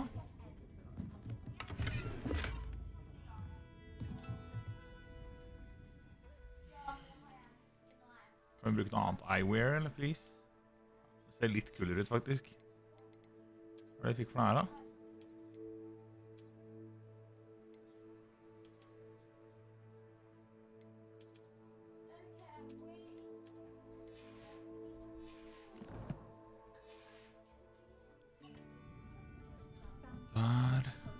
Revelio. Det er noe der, hvis ikke husker feil.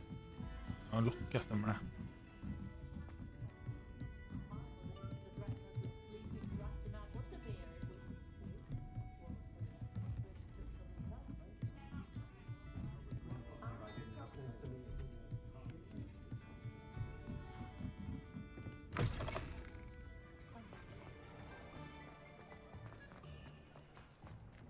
Hvor skal vi nå? Jeg husker ikke.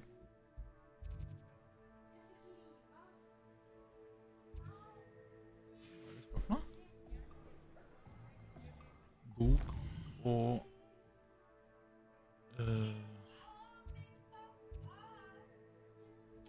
Der skal vi ned.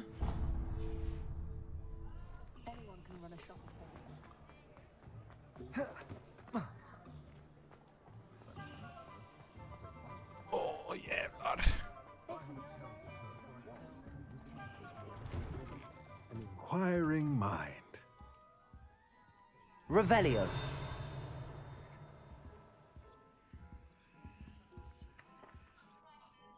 Pardon me, sir. Matilda. Stay the course. That's... But I shall let Professor Weasley do the teaching.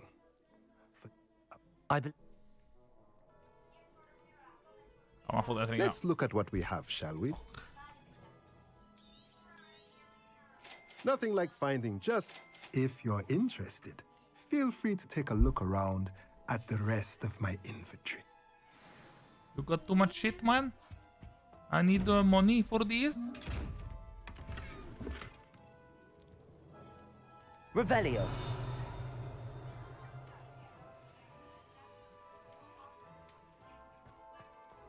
Accio. Takk, bro. Much appreciated. Revelio. Skal jeg komme opp dit, da? Er det inn her og så opp? Hvordan kommer jeg opp? What?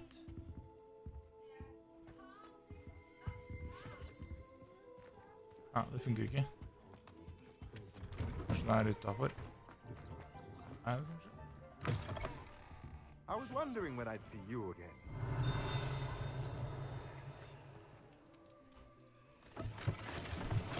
Aha! Ser du den, eller? 200 ryker, mamma. Grrr. Å nei, det var i samme sted, ja.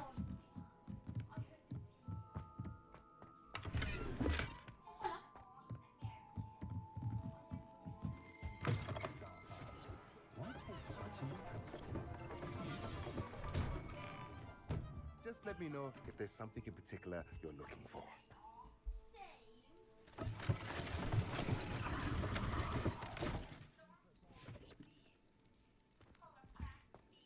Revelio. Nice.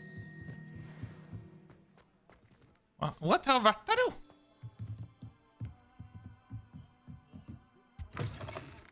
Det er 2 innganger av samme shoppa. Det skjønte ikke jeg. Accio.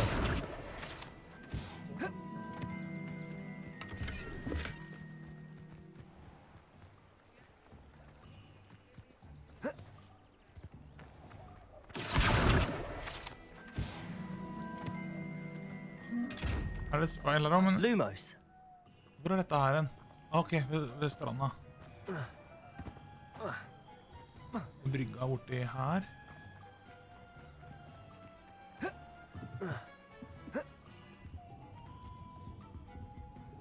Ok, jeg har til å hoppe her da.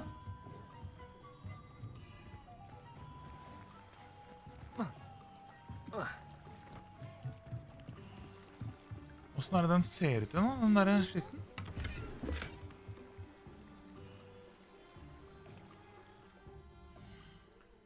Her fikk vi noe bedre nå. Tøft.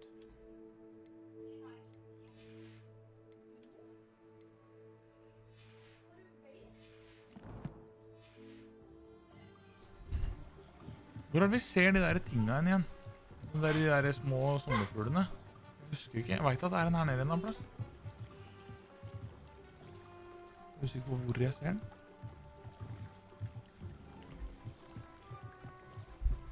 Lumos. Her, ja.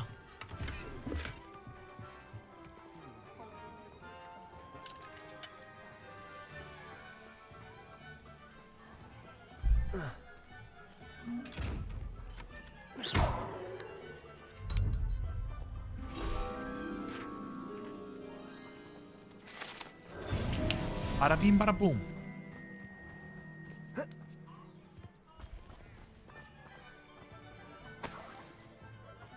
Blir jo rik til å gå her. Og så var det en ting til jeg skulle. Det var pottery. Ja, dette er nice. Oceans.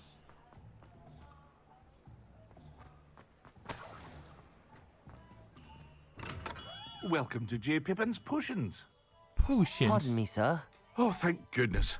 When I heard the bell, I thought you were Miss Lawang. Not that she deigns to come here. Is it?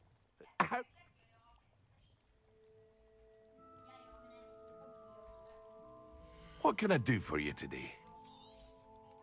I need this piece of shit, man. Feel free to take a look at the rest of my inventory. Or come back another time if you're in a rush today. Well, that's everything. Better go and find Sebastian. Revelio.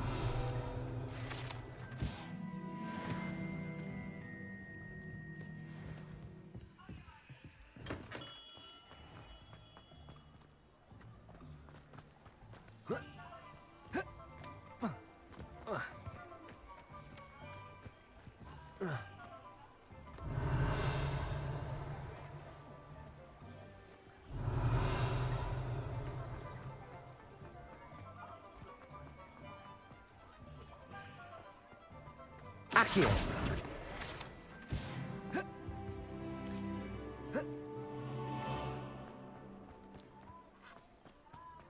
Skal vi ta vår første fight da, chat?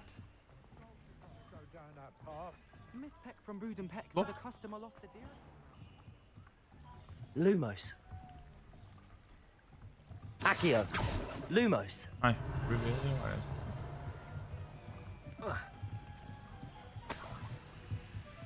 La oss ta vår første fight da. Vi er jo helt ro her nå. Well, not meant to be.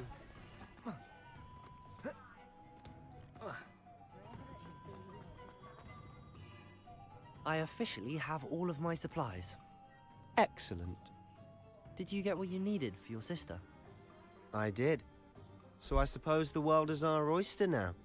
Let's see what else we can get up to.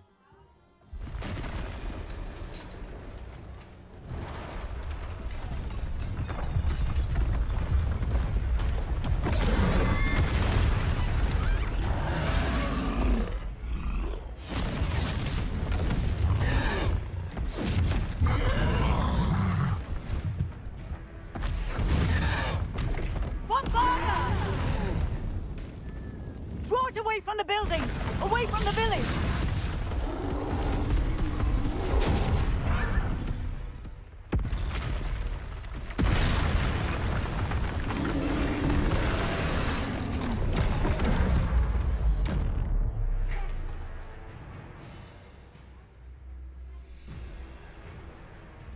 Levioso!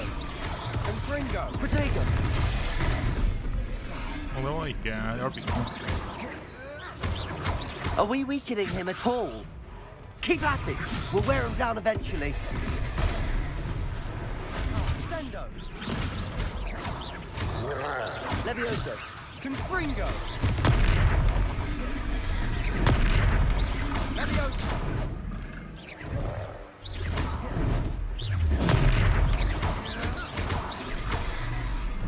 What was that? Confringo! A taste of his own medicine. Nicely done! Shit! Bro! Mora di! Levioso!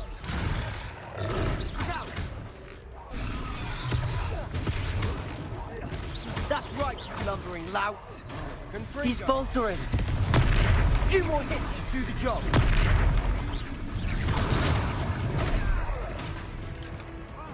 Oh. Hva faen er det? Er det noe her da?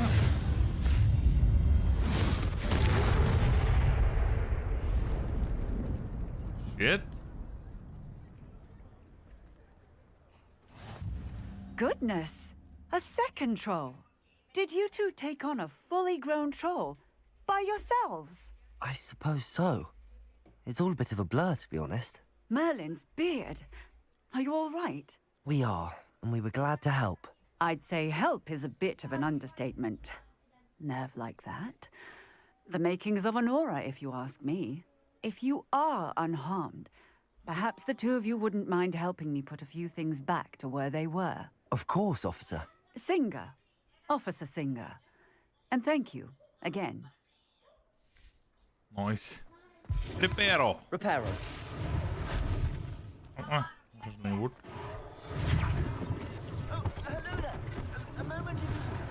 I'll go and see what he wants.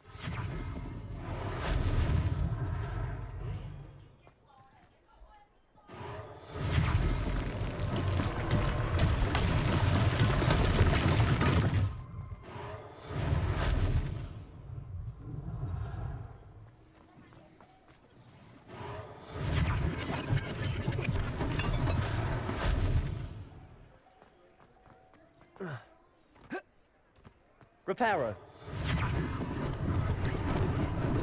Lucky they didn't do more damage. There, good as new.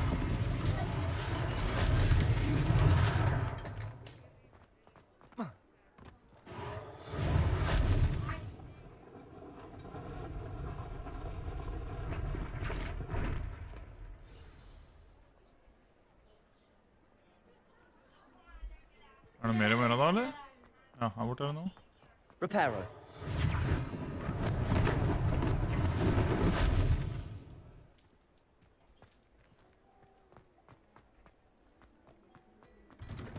The hill was just singing your praises.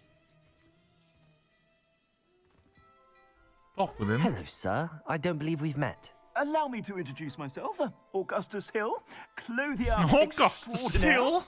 I should like to thank you for your remarkable bravery in fighting those trolls, and not to mention your help restoring Hogsmeade to its rightful state. I was happy to help. Frankly, you deserve an Order of Merlin. But I can offer you something much more useful. I own Gladrag's wizardware, and among my inventory are some unique items that afford certain protections, as it were. Life-saving protections. And as I suspect this won't be your last dangerous encounter, I'd like to give you one such set of robes. In thanks for what you did today. Thank you, sir. Thank you, Mr. Hill. That's very generous of you. It's the least I can do. Now, let's try this on for size, shall we? Plenty for your perusal today. Take your time.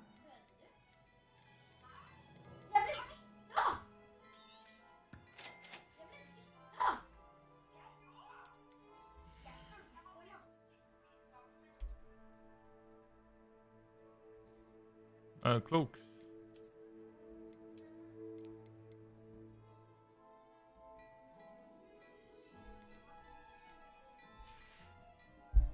I suspect you have a sharp eye for fashion. I'd say we've earned a butterbeer or two, wouldn't you? Might help me forget that I was on... I sell more battle-worthy items, should you be inclined. You're most welcome to peruse my shop at your...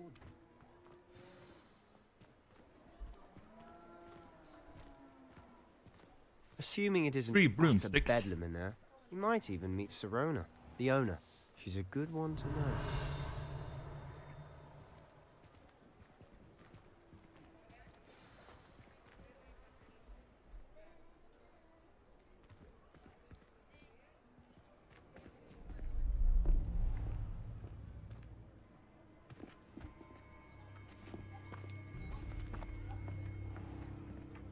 You said you could get to the child when they came to Hogsmeade.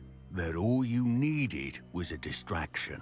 I gave you a distraction. I just watched a student take down your distraction. Who is this child? What are you not telling me? All you need to know is that if you cannot get to the child, then you have no value to me. Let's go.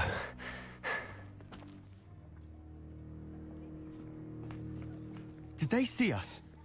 I don't think so. What was that goblin doing with Victor Rookwood? Ranrock is working with Rookwood. The goblin from the Daily Prophet. I knew I'd seen him somewhere. Quickly, let's get inside the 3 broomsticks.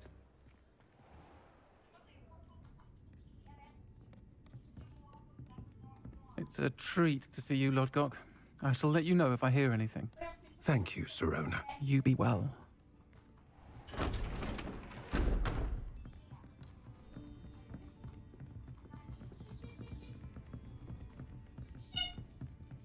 Come on, boys. Now, what can I... Oh, there's a face I haven't seen before. It's my first time here. Welcome. Butterbeer's on me. Heard about the attack. I shall be looking in on the other shopkeepers and residents shortly.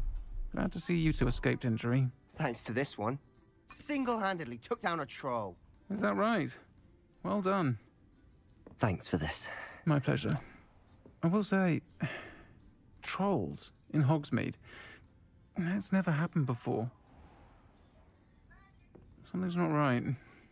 The only brutes we usually have to deal with are... How timely.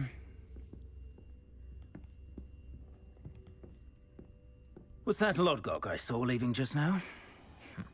Your clientele's not what it used to be, Sirona. Not to worry, Victor. Once the two of you leave, the caliber of my clientele will greatly improve. I wouldn't do that if I were you, Theophilus. Come now. No need for theatrics. I'm only here for this one anyway. My friend is enjoying a well-earned butterbeer. Only want a quick word. Perhaps you didn't hear me. I said, my friend is busy. One would think you all had enough bloodshed for one day. Come, Theophilus. The 3 broomsticks isn't what it used to be. Let's take our galleons elsewhere. Can't drink butterbeer forever.